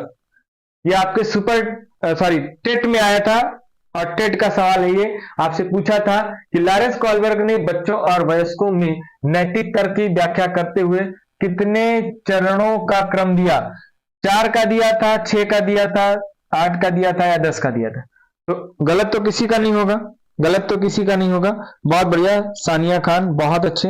पहला जवाब आ चुका है सानिया जी का, और ये ऑप्शन नंबर बी बिल्कुल सही होता है। 7 का बी ऑप्शन क्या होगा? बिल्कुल सही होगा। तो एक बार सभी लोग 6 चरणों के बारे में बता दो। अगर किसी को भी पता हो फटाफट बताओ। पहला चरण कौन सा है? तो दंड एवं आज्ञा पालन, ठीक है। दूसरा कौन सा है? यांत्रिक सापेक्षिक अभिमुखता है। तीसरा कौन सा है? अच्छा लड़का अच्छी लड़की। चौथा कौन सा है? सामाजिक संरक्षण, ठीक है। और पांचवा कौन सा? सामाजिक अनुबंध। और छठा कौन सा है? सार्वभौमिक नैतिक विकास, ठीक है। सवाल नंबर 8 होगा। सवाल नंबर 8 फिर आपसे पूछा है, और आप देखो सवाल नंबर 8 कितने सही कर पाते। लॉरेंस कोहलबर्ग के अनुसार नैतिक विकास के स्तरों का सही क्रम क्या है? लॉरेंस कोहलबर्ग के अनुसार नैतिक विकास के चरणों का जो स्तर है, स्तरों का सही क्रम क्या है वो आपको बताना है। The correct sequence of level of moral development according to Lawrence Kohlberg. चलो बहुत बेहतरीन से सवाल लगा है, बढ़िया सा सवाल है, और देखते हैं कितने साथी सही कर पाते हैं। पूर्व पारंपरिक, पारंपरिक उत्तर पारंपरिक, या पूर्व पारंपरिक गैर पारंपरिक उत्तर पारंपरिक, या उत्तर पारंपरिक पारंपरिक और पूर्व पारंपरिक, या पारंपरिक पूर्व पारंपरिक और उत्तर पारंपरिक। क्या लगाओगे भाई? बढ़िया सा सवाल है। सवाल नंबर 8, और सवाल नंबर 8 का सही जवाब हमारा आना स्टार्ट हो चुका है। जैसे सबसे पहला सवाल आया है रुखसार का, रचना का आया है, ममता का आया है, कल्पना का आया है। कल्पना हमको लगता है आज पहली क्लास ले रही हैं, क्यों कल्पना? या हमारी क्लास ले चुकी हैं पहले से? सानिया खान डी बता रही, क्या बात है। अब देखना पड़ेगा भाई, अब देखना पड़ेगा, अब देखना पड़ेगा, क्योंकि एक ऑप्शन हो गया गलत। देखो इधर, पहले हमारा कौन सा होता है? पूर्व परंपरागत प्री कन्वेंशनल स्टेज होगा। अभी आपको बता चुके हैं पूर्व परंपरागत होगा, परंपरागत, परंपरागत। पारंपरिक बोलो चाहे जो बोलो, कन्वेंशनल बोला जाएगा, ठीक है। फिर परंपरागत होगा, परंपरागत होगा, और फिर क्या होगा? उत्तर परंपरागत होगा, उत्तर परंपरागत होगा। तो पहले तो हम यहां से देख लें कि जहां जहां पूर्व लिखा है वहां वहां रुकेंगे, बाकी जगह रुकेंगे नहीं। उत्तर लिखा है काट दो, पारंपरिक लिखा है काट दो, डी ऑप्शन नहीं सही होगा भाई, ठीक है। पूर्व परंपरागत यहां पर भी है, पूर्व परंपरागत यहां पर भी है, तो पूर्व परंपरागत के बाद क्या आएगा? पारंपरिक आएगा, फिर क्या आएगा? उत्तर पारंपरिक। बढ़िया है। पूर्व परंपरागत के बाद यहां पर गैर पारंपरिक की कोई बात ही नहीं हुई है, तो ऑप्शन नंबर ए क्या हो जाएगा? ए फॉर अमेरिका बिल्कुल सही जवाब हो जाएगा। ए फॉर अमेरिका क्या हो जाएगा? बिल्कुल सही जवाब होगा। क्यों? क्योंकि गैर पारंपरिक की कोई शब्द यहां पर दिया ही नहीं लॉरेंस कोहलबर्ग ने, ठीक है। लॉरेंस कोहलबर्ग ने पारंपरिक, पूर्व पारंपरिक और उत्तर पारंपरिक, सबसे पहला आएगा पूर्व पारंपरिक, फिर आएगा पारंपरिक, और फिर क्या आएगा? उत्तर पारंपरिक। मतलब ऑप्शन नंबर ए बिल्कुल क्या हो जाएगा? एकदम लल्लन टॉप तरीके से सही हो जाएगा। चलो अब थोड़ा सा एक एक उदाहरण समझते चलते हैं, ठीक है। एक उदाहरण हमने आपको आसान से तरीके से समझाया है, ठीक। एक उदाहरण और समझते चलो। जैसे पहला लेवल है, स्तर फर्स्ट है पारंपरिक नैतिकता, है ना, या पूर्व नैतिकता, ये लेवल फर्स्ट है। और लेवल फर्स्ट में जो चरण होगा वो पहला चरण होगा आज्ञाकारिता और सजा, ओबीडियंस एंड पनिशमेंट। उदाहरण, चौथी कक्षा का बच्चा स्कूल के नियमों को तोड़ने के परिणामों से बचने के लिए कॉरिडोर में दौड़ने से परहेज करता है। मान लो स्कूल के बाहर कॉरिडोर बना हुआ है और उसमें दौड़ने से या खेलने से क्या करता है, बचता है। क्यों बचता है? क्योंकि उसे क्या होगा, अगर दौड़ा तो उसे क्या मिलेगा, दंड। उसे क्या मिलेगा, दंड मिलेगा। अगर ऐसे करता है बच्चा तो इसका मतलब है कि वो दंड से बचना चाहता है, और दंड से बचना चाहता है तो वहां पर क्या कर रहा है, आज्ञा का पालन कर रहा है, ठीक है। वहां पर क्या कर रहा है, आज्ञा का पालन कर रहा है। क्लियर है? ये पहला हो गया। हमने आपको बताया भी था कि भैया देखो मम्मी ने उसके डांटा था, पीटा था, तो वो क्या कर रहा था, आज्ञा का पालन कर रहा था, आज्ञा का पालन कर रहा था। अच्छा, एक पार्ट और सुन लो। जैसे आप देखते होंगे घर परिवार में अगर कोई गेस्ट आया, चाचा आए या दादा आए या कोई आया, तो जब बच्चे छोटे होते हैं तो किसी के पैर वैर नहीं छूते, ना हाथ जोड़कर नमस्ते करते हैं, है ना, या सलाम, ये सब जो भी है ना, हिंदू मुस्लिम जिसमें भी है, तो उन्हें घर के परिवार वाले ही तो बोलते हैं। और इशारा आंखों से अगर डरा दिया बच्चे को तो बच्चा डर के जाके पैर छुएगा, तुरंत सलाम करेगा, तुरंत नमस्ते करेगा, है ना। तो ये सब क्या है, डर के आधार पर उसके अंदर नैतिकता को विकसित किया जा रहा है ना, मोरलिटी को विकसित किया जा रहा है। अगला पॉइंट, जैसे को तैसा। देखो ये हमने आपको बताया भी था, बिल्कुल फिर से समझ लो अच्छे से। उदाहरण, प्राथमिक विद्यालय के बच्चे सोचते हैं यदि तुम मेरी पेंसिल तोड़ोगे तो मैं तुम्हारी भी तोड़ दूंगा, तोड़ोगे तो मैं तुम्हारी भी तोड़ दूंगा। जैसे को तैसा, लड़ाई झगड़ा, है ना, ये सब किसमें होता है, दूसरे वाले में। दूसरा चरण बोलना, लेवल नहीं, पहले लेवल के दूसरे चरण में, पहले लेवल के दूसरे चरण में टिट फॉर टैट। मतलब उदाहरण, प्राथमिक विद्यालय के बच्चे सोचते हैं यदि तुम मेरी पेंसिल तोड़ोगे तो मैं तुम्हारी भी तोड़ दूंगा, तुम मुझे मारोगे तो मैं तुम्हें भी मारूंगा, तुम मुझे टिफिन दोगे तो मैं भी तुम्हें टिफिन दूंगा। ऐसी बातें हमारी कहां पर होती हैं, तो दूसरे चरण में। कौन सा चरण है ये हमारा, दूसरा चरण है, दूसरा चरण है, ठीक है, याद रखना कौन सा है, दूसरा चरण है।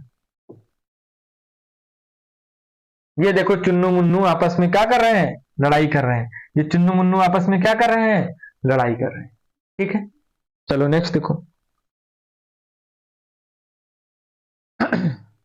अगला देखो, अभी सारे जितने भी हैं सब कुछ आपको मिलता चलेगा। ये दो हमारे चरण खत्म हो गए, एक लेवल हमारा खत्म हो गया, ठीक। अगला देखो, लॉरेंस कॉर्बर के अनुसार 7-8 वर्षीय बच्चों में नैतिक निर्णय लेने का आधार क्या है।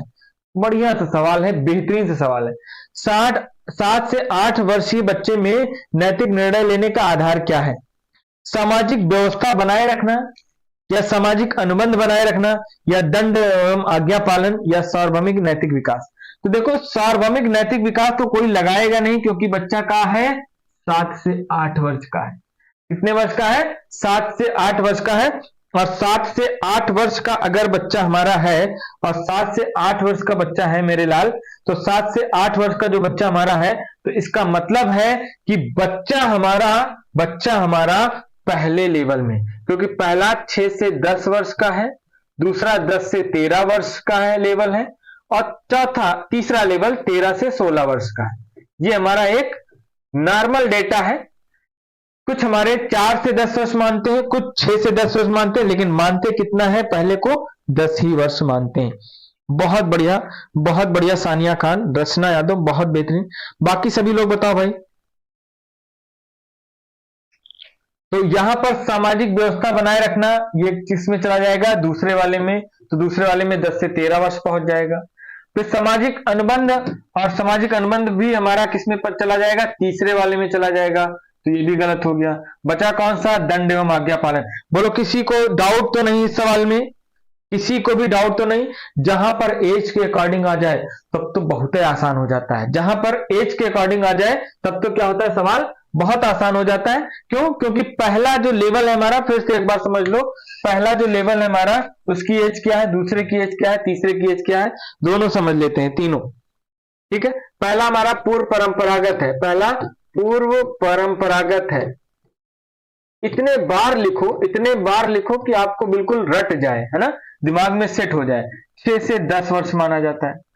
दूसरा हमारा होता है परंपरागत होता है, कन्वेंशनल होता है, कन्वेंशनल होता है, परंपरागत होता है। इसको हम 10 से 13 वर्ष मानते हैं। कितना मानते हैं? 10 से 13 वर्ष मानते हैं। ठीक है, फिर होता है उत्तर परंपरागत, और उत्तर परंपरागत की बात करेंगे, उत्तर परंपरागत की बात करेंगे, उत्तर परंपरागत हो जाएगा 13 से 16 वर्ष हो जाएगा। यहां पर बात किसकी किया था? 7 से 8, और 7 से 8 किस में आएगा? इसी में तो आएगा। और पूर्व परंपरागत में आपको पता है पहला कौन सा? दंड एवं आज्ञा पालन। दूसरा कौन सा है? यांत्रिक सापेक्षिक अभिमुखता। तो भैया यहां पर हमको मिल गया दंड एवं आज्ञा पालन, बस यही लगा देंगे। चलो नेक्स्ट देखो, सवाल नंबर 10 है, पूजा अपनी दोस्त को कहती है कि हमें कक्षा के नियमों का पालन करना चाहिए, वरना शिक्षिका हमें बाहर खेलने की अनुमति नहीं देगी। पूजा लॉरेंस कॉलबर्ग के नैतिक विकास के किस चरण में है? बढ़िया सा सवाल है। फिर से देखो, बेहतरीन से सवाल आपके सामने लगा हुआ है कि पूजा अपनी दोस्त से कहती है कि हमें कक्षा के नियमों का पालन करना चाहिए, वरना शिक्षिका हमें बाहर खेलने की अनुमति नहीं देगी। पूजा लॉरेंस कॉलबर्ग के नैतिक विकास के किस चरण में है? दंड एवं आज्ञा पालन में है, या अच्छा लड़का अच्छी लड़की में है, या अधिकारिता एवं सामाजिक क्रम व्यवस्था में है, या सार्वभौमिक नैतिक विकास में? बढ़िया सा सवाल है मेरे प्यारे साथियों, बढ़िया सा सवाल है, और देखते हैं कितने साथी इसको सही कर पाते हैं। सवाल नंबर होगा 10, और सवाल नंबर 10 का सही जवाब मेरे कितने प्यारे साथियों का आता है? तो रुखसार का आया है बी, सानिया खान का आया है ए, रचना का आया है ए। चलो अभी थोड़ा सा ब्लैक दिख रहा होगा ना, क्योंकि लाइट चली गई है। बाकी चीजें क्लियर दिख रही होंगी ना, कोई दिक्कत तो नहीं है?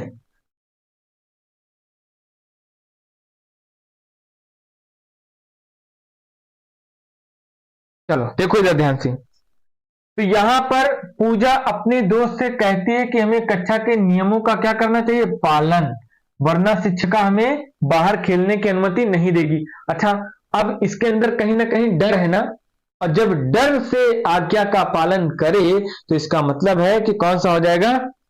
कौन सा हो जाएगा? दंड एवं आज्ञा पालन वाला। आज्ञा पालन एवं दंड अभिविन्यास, मतलब ऑप्शन नंबर ए क्या हो जाएगा? बिल्कुल सही। आकांक्षा वर्मा गुड मॉर्निंग। कहां थी भाई आकांक्षा? 1 घंटे के ऊपर क्लास चल चुकी है, 1.5 घंटे होने वाले हैं, कहां गायब थी? अच्छा ये बताओ, नोटिफिकेशन वगैरह आता है कि नहीं आता है? चैनल सब्सक्राइब किए हो ना, तो नोटिफिकेशन वगैरह आता है कि नहीं आता है? कुछ लोग कह रहे थे नहीं आता है।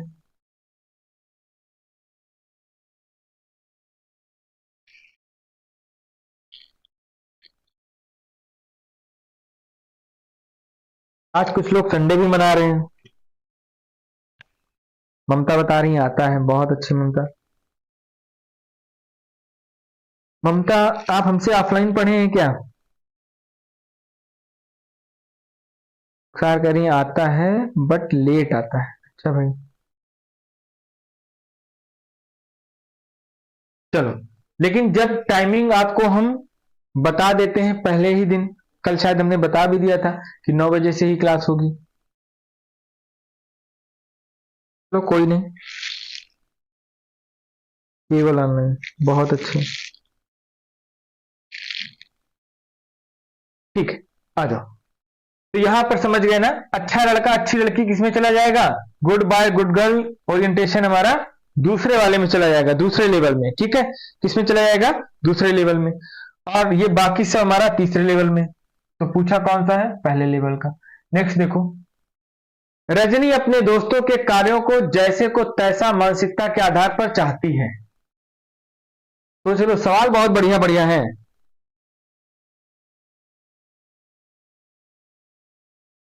तानिया सर रिकॉर्डेड लेक्चर कहाँ पर देख सकते हैं?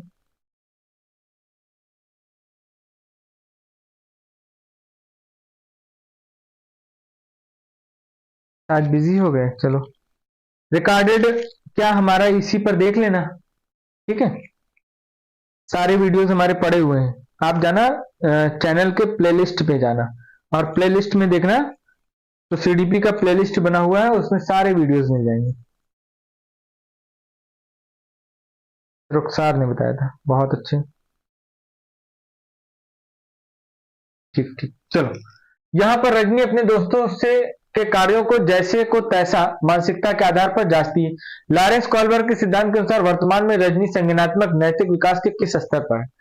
परंपरागत में है, पूर्व परंपरागत में, उत्तर या औपचारिक? आप सोचो, आपको इतना बेहतरीन से सवाल दिया है, इतना बढ़िया से सवाल दिया है, इसको गलत नहीं करेगा। सवाल नंबर 11, सवाल नंबर 11 लिख कर बताओगे कि 11 का सही जवाब कौन सा होगा। सवाल नंबर 11 का सही जवाब क्या होगा, सभी लोग लिख कर बताओगे भाई, सभी लोग सवाल नंबर 11 को लिख कर बताओगे कि सवाल नंबर 11 का सर ये जवाब होगा। बहुत बढ़िया, सरोज जी का आया है, रुखसार का आया है, रचना का आया है, बहुत बढ़िया, बहुत अच्छे, ठीक है। अहाना यादव देखो अब आ रही है गुड मॉर्निंग करने। इतना देर कौन सोता है? अच्छा सभी लोग बताओ, कितने लोग ऐसे हैं इसमें से जो मॉर्निंग में 4 से 5 के बीच में उठ जाते हैं? मॉर्निंग में 4-5 बजे उठ जाते हैं। अमित कुमार बी, बहुत अच्छे। मॉर्निंग में 4 से 5 के बीच में कौन उठता है? कोई नहीं उठता होगा, क्योंकि नींद, सोना, सोना बहुत प्यारा है ना, आजकल महंगा भी बहुत है सोना, तो सोना कौन नहीं पसंद करता है? सर आज संडे है, हाँ संडे है वो हमको भी पता है। ममता 5 बजे, बहुत बढ़िया ममता।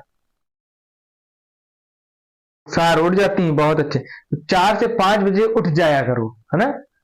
रात में जल्दी सो जाया करो, लेकिन मॉर्निंग में जल्दी उठा करो।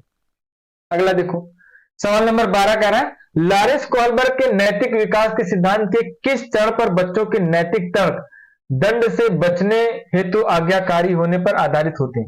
फिर बढ़िया सा सवाल है, बढ़िया सा सवाल है, फिर आपके सामने लग चुका है, बेहतरीन सा सुंदर सा सवाल। और बताओ जल्दी से इसका सही जवाब क्या होगा। लॉरेंस कॉल्बर्ग के नैतिक विकास के किस सिद्धांत के चरण पर बच्चों के नैतिक तर्क जो होते हैं दंड से बचने हेतु आज्ञाकारी होने पर आधारित होते हैं? और अगर दंड से बचना है तो पूर्व परंपरागत होगा, परंपरागत होगा, या उत्तर परंपरागत, या औपचारिक परंपरागत? बहुत बढ़िया, प्रियांशु यादव आया है, बहुत बढ़िया सरोज, बहुत अच्छे। आकांक्षा वर्मा ए, अमित ए, बहुत अच्छे। जितने भी साथी हमारे एक ही तरफ गए थे वो होंगे क्या बिल्कुल सही, क्योंकि यहीं पर दंड एवं आज्ञा पालन और यांत्रिक सापेक्षिक अभिमुखता है। दंड एवं आज्ञा पालन, दंड एवं आज्ञा पालन, आज्ञा पालन, और क्या है, जैसे को तैसा वाला, है ना, जैसे को तैसा, जैसे को तैसा, ये वाली कहानी यांत्रिक सापेक्षिक वाली पहले ही चरण में है, तो ऑप्शन नंबर ए क्या हो जाएगा, बिल्कुल सही हो जाएगा। अगला देखो, सवाल नंबर जो हमने बताया है उसका लेवल दूसरा स्टार्ट हो चुका है। पहला हम लोगों ने पढ़ लिया, अब दूसरा है स्तर कौन सा है, पारंपरिक नैतिकता। अब ये पारंपरिक नैतिकता जो हमारे अंदर आती है, कन्वेंशनल मोरलिटी जो हमारे अंदर आती है, ये कन्वेंशनल मोरलिटी जो हमारे अंदर आती है वो कैसे आती है, तो ये चरण कैसा होता है, तो यहां पर देखना चरण तीसरा होता है, याद रखना तीसरा चरण है ना कि लेवल, कभी भी कंफ्यूज मत होना, तीसरा चरण है ना कि लेवल। यहां पर बहुत गलतियां होती हैं। चरण कितने हैं, 6। चरण कितने हैं, तो ऐसे याद रखना कि चरण कितने हैं, तो चरण 6 हैं। चरण स्पर्श कितने हैं, 6। लेवल कितने, स्तर अगर पूछा जाए खाली स्तर कितने, तो 3 स्तर। कितने लेवल हैं, 3 लेवल, ये याद रखना हमेशा, ठीक है, ये हमेशा याद रखना। तो यहां पर चरण तीसरा जो स्टेज तीसरा है, इसमें अच्छा लड़का अच्छी लड़की, अभिमुखता, प्रारंभिक किशोरावस्था, वेरी वेरी इंपॉर्टेंट है कि ये कैसा है, प्रारंभिक किशोरावस्था है। कैसी है? प्रारंभिक किशोरावस्था। क्यों? क्योंकि यहां पर जो एज हो जाती है, यहां पर जो एज हो जाती है वो हो जाती है 10 से 13 वर्ष। कितनी हो जाती है? 10 से 13 वर्ष का बच्चा हो जाता है। कितने का हो जाता है? 10 से 13 वर्ष का हो जाता है। क्लियर है? अब यहां पर क्या उदाहरण, एक बच्ची अपना दोपहर का भोजन सड़क पर रखने वाले एक किसान को दे देती है। सड़क पर रहने वाले एक किसान को दे देती है क्योंकि वह सोचती है कि ऐसा करने का मतलब अच्छा या अच्छा बनना है। जैसे मान लो आप निकलते हो और किसी गरीब को देखे, किसी ऐसे व्यक्ति को देखे जहां पर लगा आपको कि यार इसको हम दे देंगे तो इसका भला हो जाएगा और ये हमें अच्छा भी लगेगा और लोग हमें अच्छा भी कहेंगे। तो ये सब सारी चीजें किसमें होती हैं? तो अच्छा लड़का अच्छी लड़की में। नेक्स्ट देखो, कानून एवं व्यवस्था अभिमुखता, जिसको सामाजिक संरक्षण कहते हैं।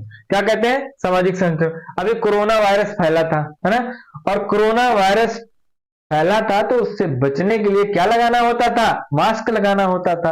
और भैया मास्क पहनना और बार बार हाथ साफ करते रहना, ये सब क्या है?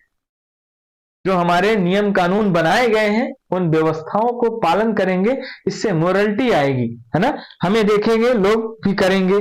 ठीक है, तो ये सब सारी चीजें हमारी कौन सी होगी? चरण चौथे में होगी। कौन से चरण में होगी? चौथे चरण में होगी। क्लियर है भाई? अगला देखो, 13 नंबर सवाल लग चुका है। सवाल नंबर 13 मतलब 13 सवाल है, तो 13 सवाल है तो आपको बताना पड़ेगा। कह रहा है लॉरेंस कॉलबर्ग के नैतिक तर्क के किस स्तर पर बच्चे आमतौर पर मानते हैं कि लोगों को समाज की अपेक्षाओं पर खरा उतरना चाहिए और अच्छे तरीके से व्यवहार करना चाहिए। तो चलो, सवाल बहुत बढ़िया है और देखते हैं कितने साथी इसको सही कर पाते हैं। सवाल नंबर 13 आपकी स्क्रीन पर बढ़िया सा लगा हुआ है। कह रहा है कि लॉरेंस कॉलबर्ग के नैतिक तर्क के किस स्तर पर बच्चे आमतौर पर मानते हैं कि लोगों को समाज की अपेक्षाओं पर खरा उतरना चाहिए और अच्छे तरीकों से व्यवहार करना चाहिए। तो उत्तर संक्रियात्मक या पूर्व पारंपरिक या पारंपरिक स्तर या पूर्व संक्रियात्मक स्तर। बहुत अच्छे रुखसार, रचना, सानिया, बहुत बढ़िया, बहुत बेहतरीन।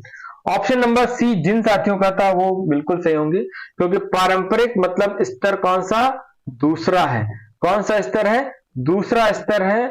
और दूसरे स्तर में ये कौन सा है? ये बात किसकी है? अच्छे लड़के अच्छी लड़की की, मतलब तीसरे की बात हो रही है। किसकी बात हो रही? तीसरे चरण की बात हो रही। चलो नेक्स्ट देखो, सवाल नंबर है 14।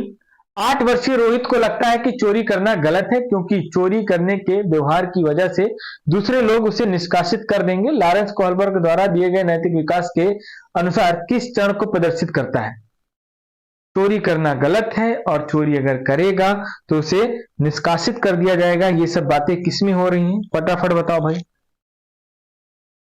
ये सब बातें किसमें हो रही हैं? तो फटाफट बताएंगे, सभी लोग बताएंगे। अच्छा लड़का अच्छी लड़की होगा, या दंड एवं आज्ञाकारिता होगा, या सामाजिक व्यवस्था उन्मुखी होगा, या सार्वभौमिक नैतिक विकास होगा। सवाल नंबर 14, और सवाल नंबर 14 का सही जवाब कितने साथी हमारे दे पा रहे हैं? सवाल नंबर 14 आपकी स्क्रीन पर लगा हुआ है, और सवाल नंबर 14 का सही जवाब क्या होगा?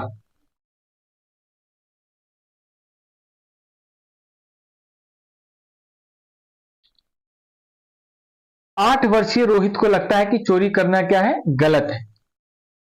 चोरी करने से व्यवहार की वजह से दूसरे लोग निष्कासित कर देंगे, और कॉलबर्ग के नैतिक विकास के सिद्धांत के अनुसार किस चरण को प्रदर्शित करता है?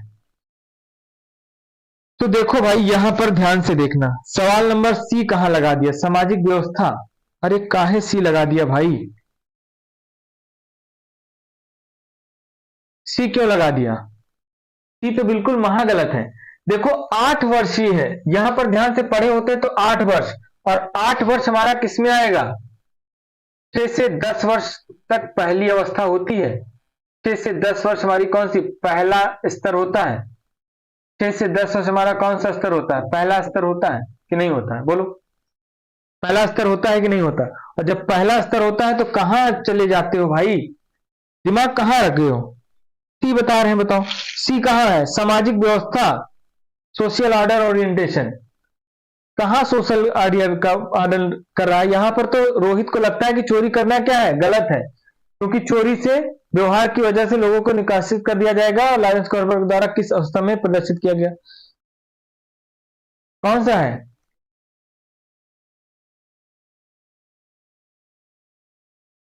आज तुक्का लगा रहे हैं। काहे तुक्का लगा रहे, समझ में नहीं आ रहा है?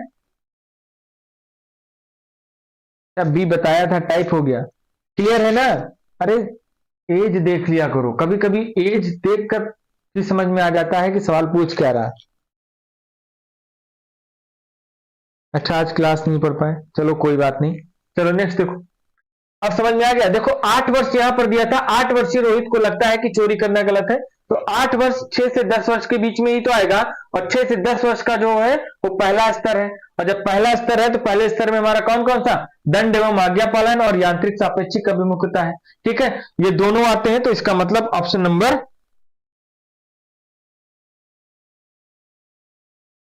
आमिर कुमार पहली क्लास है सर। चलो बहुत बहुत स्वागत है भैया आपका। सवाल नंबर 15, कोहलबर्ग के नैतिक विकास की किस अवस्था में बच्चों का सर्व कानून की नैतिकता के इर्द गिर्द घूमता है? तर्क होगा, तर्क कानून है ना, तर्क, रीजनिंग यहां पर लिखा हुआ है, तर्क। चलो बताओ, सवाल नंबर है 15, और सवाल नंबर 15 का सही जवाब क्या होगा सभी लोग बताएंगे। सवाल नंबर 15 कह रहा है कि इर्द गिर्द घूमता है नैतिकता के, तो भैया विषम नैतिकता होगी या स्वायत्त नैतिकता होगी या पारंपरिक नैतिकता होगी या पारंपरिक नैतिकता होगी? चलो फटाफट सभी लोग बताना। बच्चों का तर्क कानून की नैतिकता के इर्द गिर्द घूमता है, कानून होगा ये, कानून। ठीक है, और जहां पर भी कानून कानून की बात आएगी तो कौन सा होगा? पारंपरिक नैतिकता। डी ऑप्शन बहुत बढ़िया रचना, रुखसार बहुत बेहतरीन, क्या बात है मेरे मिट्टी के शेर शेरनी, सभी लोगों का सही आता है, क्योंकि ऑप्शन नंबर डी क्या होगा? बिल्कुल करेक्ट होगा। ठीक है, चलो सवाल नंबर नेक्स्ट आता है। अब देखो यहां पर क्या है, उत्तर परंपरागत में जो नैतिकता हमारे अंदर आती है, ये हमारी किशोरावस्था और वयस्कता को के अंत में होती है। जब बच्चा बिल्कुल वयस्क प्राणी हो जाता है, वयस्क की तरफ मतलब बिल्कुल पहुंचने वाला होता है, वहां का है, और स्तर नंबर कौन सा है? 13 है, 3 है, और इसको क्या बोलते हैं? उत्तर परंपरागत नैतिकता बोलते हैं। क्या बोलते हैं? उत्तर परंपरागत नैतिकता बोलते हैं। ध्यान से देखना, इसको हम पोस्ट कन्वेंशनल मोरलिटी के नाम से जानते हैं। किस नाम से जानते हैं? पोस्ट कन्वेंशनल मोरलिटी के नाम से जानते हैं, और ये हमारा बिल्कुल पहुंचने वाला होता है किसमें? एडल्टहुड में, मतलब वयस्कता में पहुंचने वाला होता है। ठीक है, तो यहां पर चरण जो पांचवा है, चरण पांचवा, चरण कौन सा? पांचवा चरण है, और पांचवें चरण में क्या होता है ध्यान से देखना, सोशल कॉन्ट्रैक्ट और इंडिविजुअल राइट्स। मैंने आपको बताया भी है, सामाजिक अनुबंध और व्यक्तिगत अधिकार। Social contract and individual rights जो हमारे होते हैं वो क्या होते हैं? सभी लोग समाज की भलाई के लिए मिलकर काम करते हैं और समाज में मौजूद अनुचित कानून को बदलते हैं। जहां पर इंडिविजुअल, जैसे मान लो हमारा कुछ ऐसा समाज है जहां पर हमें कुछ नियम कानून बदलने चाहिए जिससे हमारा भला हो सके और लोगों का भी भला हो सके, है ना, तो वो हमारा क्या है? Social contract and individual rights है। तो हमारे सभी लोग समाज की भलाई के लिए मिलकर काम करते हैं और समाज में मौजूद अनुचित कानूनों को बदलते हैं, मतलब जो अनुचित है उस कानून को बदलने का प्रयास करते हैं, और ऐसी बातें आएंगी तो स्तर हमारा कौन सा होगा? तीसरा होगा। चरण कौन सा होगा? पांचवा होगा। चरण कौन सा होगा? पांचवा होगा। यहां पर कानून व्यवस्था ये सब बातें हमारी आती हैं, कानून व्यवस्था ओरिएंटेशन, कानून व्यवस्था अभिमुखता की बात आएगी तो हमारा कौन सा हो जाएगा? चरण का तीसरा, और चरण का कौन सा? पांचवा। देखो फिर आता है चरण होगा छठा, स्टेज हमारा कौन सा होगा? छठा, सार्वभौमिक सिद्धांत। यूनिवर्सल जो हमारे प्रिंसिपल होते हैं, सिद्धांत होते हैं, उनकी बात कर रहा है। और अगर उसकी बात करेंगे तो सेना अधिकारी दूसरों को बचाने के लिए अपनी जान जोखिम में डाल देते हैं, है ना। सेना अधिकारी जो हमारे होते हैं वो दूसरों को बचाने के लिए, बॉर्डर पर जो हमारे जवान खड़े होते हैं वो अपने को बचाने के लिए नहीं, वो हम सबको बचाने के लिए अपनी जान जोखिम में डालकर वहां खड़े होते हैं।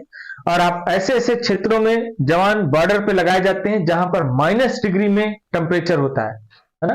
बिल्कुल बर्फीला इलाका होता है या तो बहुत गर्म इलाका होगा, टेम्परेचर बहुत हाई होगा, वहां पर हमारे जवान हम लोगों की जान बचाने के लिए वहां पर खड़े होते हैं। लड़ाई झगड़ा, बंदूक, 4 4 दिन खाना ना पाना, पानी पीकर काम चलाना, ये सब सारे स्ट्रगल किसके लिए हैं? हम लोगों के लिए करते हैं। तो उन जवानों के लिए है कि भैया वो सेना अधिकारी दूसरे को बचाने के लिए अपनी जान क्या करते हैं? जोखिम में डालते हैं। देखो बंदूक के लिए है ना, शहीद हो जाते हैं देश के नाम पर। ठीक, तो ये सब किसमें है? सार्वभौमिक। मतलब अब इस एज में जो हमारे या इस जगह पर जो पहुंच जाते हैं तो उनके अंदर मोह माया खत्म हो जाती है ना। उनके अंदर मोह माया खत्म हो जाती है कि क्या घर, क्या परिवार, क्या बच्चे, क्या बीवी। अब तो हमें जीना है तो समाज के लिए जीना है, करना है कुछ तो समाज के लिए करना है ना। मेरी जान क्यों ना चली जाए, लेकिन हम अब समाज के लिए करेंगे। जो भी पैसा धन दौलत हमने कमाया है वो सब हम त्याग कर अब हम समाज की सेवा में लग जाएंगे। तो ये सब हमारा किस में होता है? ये हमारा चरण छठे में होता है। लेवल कौन सा होगा? तो तीसरा लेवल होगा। स्तर अगर पूछा जाएगा तो कौन सा होगा? तीसरे स्तर का। और लेवल पूछा जाएगा तो सॉरी लेवल चरण पूछा जाएगा तो चरण कौन सा हो जाएगा? छठा। यहां तक हमें लगता है सभी को समझ में आ गया होगा बढ़िया से। आज की थ्योरी बहुत ही जबरदस्त थी। सामुदायिक कल्याण के प्रजातांत्रिक रूप से स्वीकृत कानून और लोक प्रथाओं के अनुसार व्यवहार करने की नैतिकता की अवस्था कोहलबर्ग के नैतिक विकास की किस अवस्था में परिलक्षित होती है? बढ़िया सा सवाल है। अब बताओ कितना बेहतरीन से सवाल दिया है। स्तर फर्स्ट दे दिया है, पूर्व परंपरागत चरण दे दिया है। स्तर सेकंड परंपरागत चरण दे दिया है। स्तर थर्ड दे दिया है उत्तर परंपरागत चरण। स्तर 2 और 3 दोनों ही। क्या लगाओगे मेरे भाई? सवाल नंबर 16 और सवाल नंबर 16 बढ़िया सा लगा हुआ है सवाल। थोड़ा सा आप दिमाग लगाओगे, थोड़ा सा आप चीजों को पकड़ना सीखोगे तभी आपका सही होगा। बहुत बढ़िया, बहुत बेहतरीन। 16 का रचना कायासी, ममता कायासी, आमिर कायासी, रुखसार कायासी, सरोज कायासी। बहुत बढ़िया, बहुत बेहतरीन, क्या बात है। अब लगता है कि आप वास्तव में सीख गए हो बढ़िया से। क्योंकि क्या था? सामुदायिक कल्याण के प्रजातांत्रिक डेमोक्रेटिक रूप से स्वीकृत कानून और लोक प्रथाओं के अनुसार व्यवहार करने की जो नैतिकता की अवस्था कोहलबर्ग के नैतिक विकास की किस अवस्था में परिलक्षित होती है? तो देखो ये पहले लेवल की तो कोई बात ही नहीं होगी, पहला स्तर तो हटा ही दो, है ना। फिर दूसरा स्तर भी हटा दो क्योंकि तीसरे स्तर की बात हो रही है। ठीक है, और तीसरा स्तर होगा हमारा उत्तर परंपरागत। कौन सा होगा? उत्तर परंपरागत। बहुत बढ़िया, बहुत बढ़िया, बहुत बेहतरीन। आकांक्षा वर्मा, सबका सी आ रहा है। ठीक है, तो बहुत बहुत ढेर सारी शुभकामनाएं, क्योंकि सी फॉर चेन्नई सभी का होता है क्या? बिल्कुल सही। बाकी देखो 17 नंबर कह रहा है लॉरेंस कोहलबर्ग द्वारा सुनाई पश्च परंपरागत नैतिकता के अंतर्गत चरण की नैतिकता क्या अंकित करती है? स्टेज कौन सा होगा? 5 होगा। और post conventional morality as given by Lawrence Kohlberg marked by. चलो बढ़िया से सवाल है, एक बार रीड करो अच्छे से। मानवता की भलाई हेतु सामाजिक अनुबंधों को स्वतंत्र रूप से निभाना, या सामाजिक अनुबंधों के परे जाकर नैतिकता को स्वतंत्र रूप से अन्वेषित करना, या ऐसे नैतिक नियमों को प्रतिपादित करना जो आचार संहिता के परे हों, या एक अच्छा व्यक्ति के रूप में प्रतीत होने की चाह। माधुरी झा का भी आया, बहुत बढ़िया, बहुत बेहतरीन। सवाल नंबर होगा 17, और सवाल नंबर 17 का बेहतरीन सा जवाब कौन दे सकता है? सवाल नंबर 17 का बेहतरीन सा जवाब कौन दे सकता है? 17 का देखना है क्या होगा।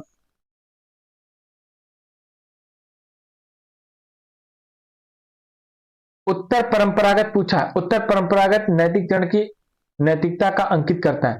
मानवता की भलाई हेतु सामाजिक अनुबंधों को स्वतंत्र रूप से निभाना, ठीक है।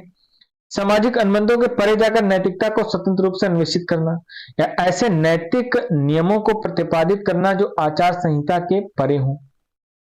Formulation for of moral rules that bypass ethic. कहां चले गए, कहां चले गए, कहां चले गए, गलत कर दिए, गलत कर दिए भाई। देखो ध्यान से इधर, बी ऑप्शन जिन साथियों ने लगाया है वो बिल्कुल महागलत हो गए। यहां पर क्या कह रहा था कि लॉरेंस कोहलबर्ग द्वारा सुनाई गई प्रश्न नैतिकता के अंतर्गत चरण की नैतिकता का क्या अंकित करता है। अब देखो यहां पर एक बात तो सही थी कि सामाजिक अनुबंध के परे जाकर, और जब सामाजिक अनुबंध के परे जाकर मतलब होता है उसके विपरीत, है ना, नैतिकता को स्वतंत्र रूप से करना, तो ये तो बिल्कुल महागलत है। बी ऑप्शन तो बिल्कुल नेगेटिव था, बी क्यों लगा दिया भाई, बी तो बिल्कुल नेगेटिव था। अब मानवता की भलाई है तो सामाजिक अनुबंधों को स्वतंत्र रूप से निभाना, यह भी गलत है। सामाजिक अनुबंधों को स्वतंत्र रूप से निभाना यह भी गलत है। भाई जो बॉन्ड बने हुए उन पर आपको काम करना होगा। यहां पर देखो एथिक्स की बात हो रही थी, सार्वभौमिक यूनिवर्सल की बात हो रही थी। बस यही ऑप्शन तो क्या होगा, सही होगा, क्योंकि यूनिवर्सल की बात किसमें हुई है, तो यूनिवर्सल की बात हमारी हुई है तीसरे लेवल में, और चरण कौन सा है, छठा, ठीक है।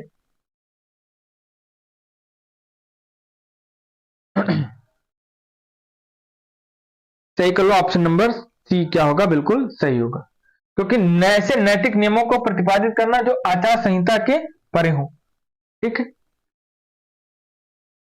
अगला देखो सवाल नंबर होगा 18। लॉरेंस कोहलबर्ग द्वारा दिए गए नैतिक विकास में सार्वभौमिक नैतिक सिद्धांत अब अभिनवीकरण किसमें सही वर्णित करता है।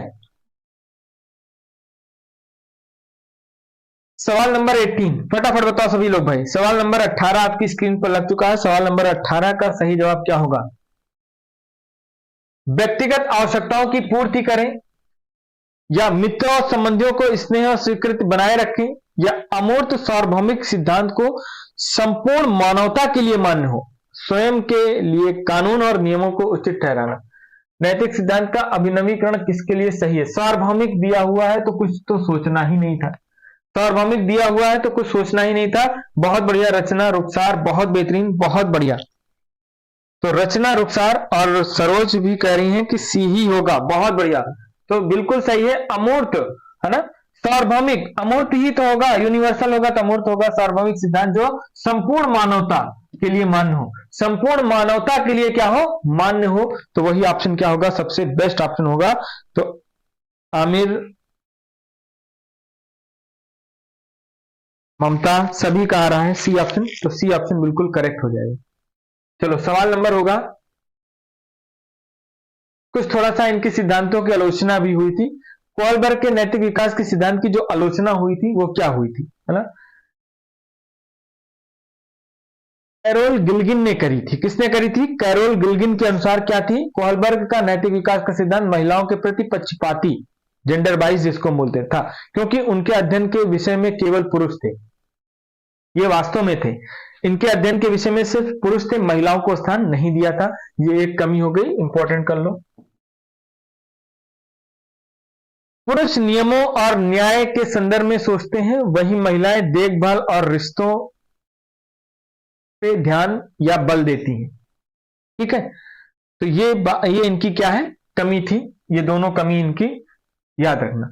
पुरुष किस पर, रूल्स पर, न्याय पर, इस पर सोचते हैं, और महिलाएं सिर्फ देखभाल पर, केयर पर सोचती हैं। ये कौन मानता है, तो कोहलबर्ग। कोहलबर्ग ने काल्पनिक परिदृश्यों पर का उपयोग किया। कोहलबर्ग का सिद्धांत बताता है कि न्याय सबसे पहले मौलिक नैतिक सिद्धांत है। कैरोल गिल्गिन 1994 जैसे अन्य मनोवैज्ञानिकों ने तर्क दिया कि देखभाल सबसे मौलिक नैतिक सिद्धांत है। ये सब नोट डाउन कर लेना आप लोग। सवाल नंबर 19 देखो, सवाल नंबर 19 कह रहा है लॉरेंस कोहलबर्ग के सिद्धांत की एक मुख्य आलोचना क्या है। उनके सिद्धांत में नारी परपेक्ष गौण है, या उसने प्याजे के नैतिक विकास सिद्धांत को संदर्भित नहीं किया, या उन्होंने बच्चों के प्रत्येक स्तर पर विशिष्ट प्रतिक्रिया नहीं सुझाई, या उन्होंने बच्चों पर कोई अनुसंधान नहीं किया। सवाल नंबर 19 और सवाल नंबर 19 अभी आपको हम बता कर आए हैं, अभी आपको हम पढ़ा कर आए हैं, अभी बताया है आपको। गलत नहीं करना, कोई भी बात, कोई भी गलत नहीं होना चाहिए। क्यों? क्योंकि ऑप्शन नंबर ए क्या होगा, बिल्कुल करेक्ट होगा। ठीक है, इसके सिद्धांत में नारी परिप्रेक्ष्य क्या है, गौड़। गौड़ का मतलब होता है सेकेंडरी। क्या होता है? सेकेंडरी। ठीक है, अंडर एस्टिमेट है। चलो बहुत अच्छे।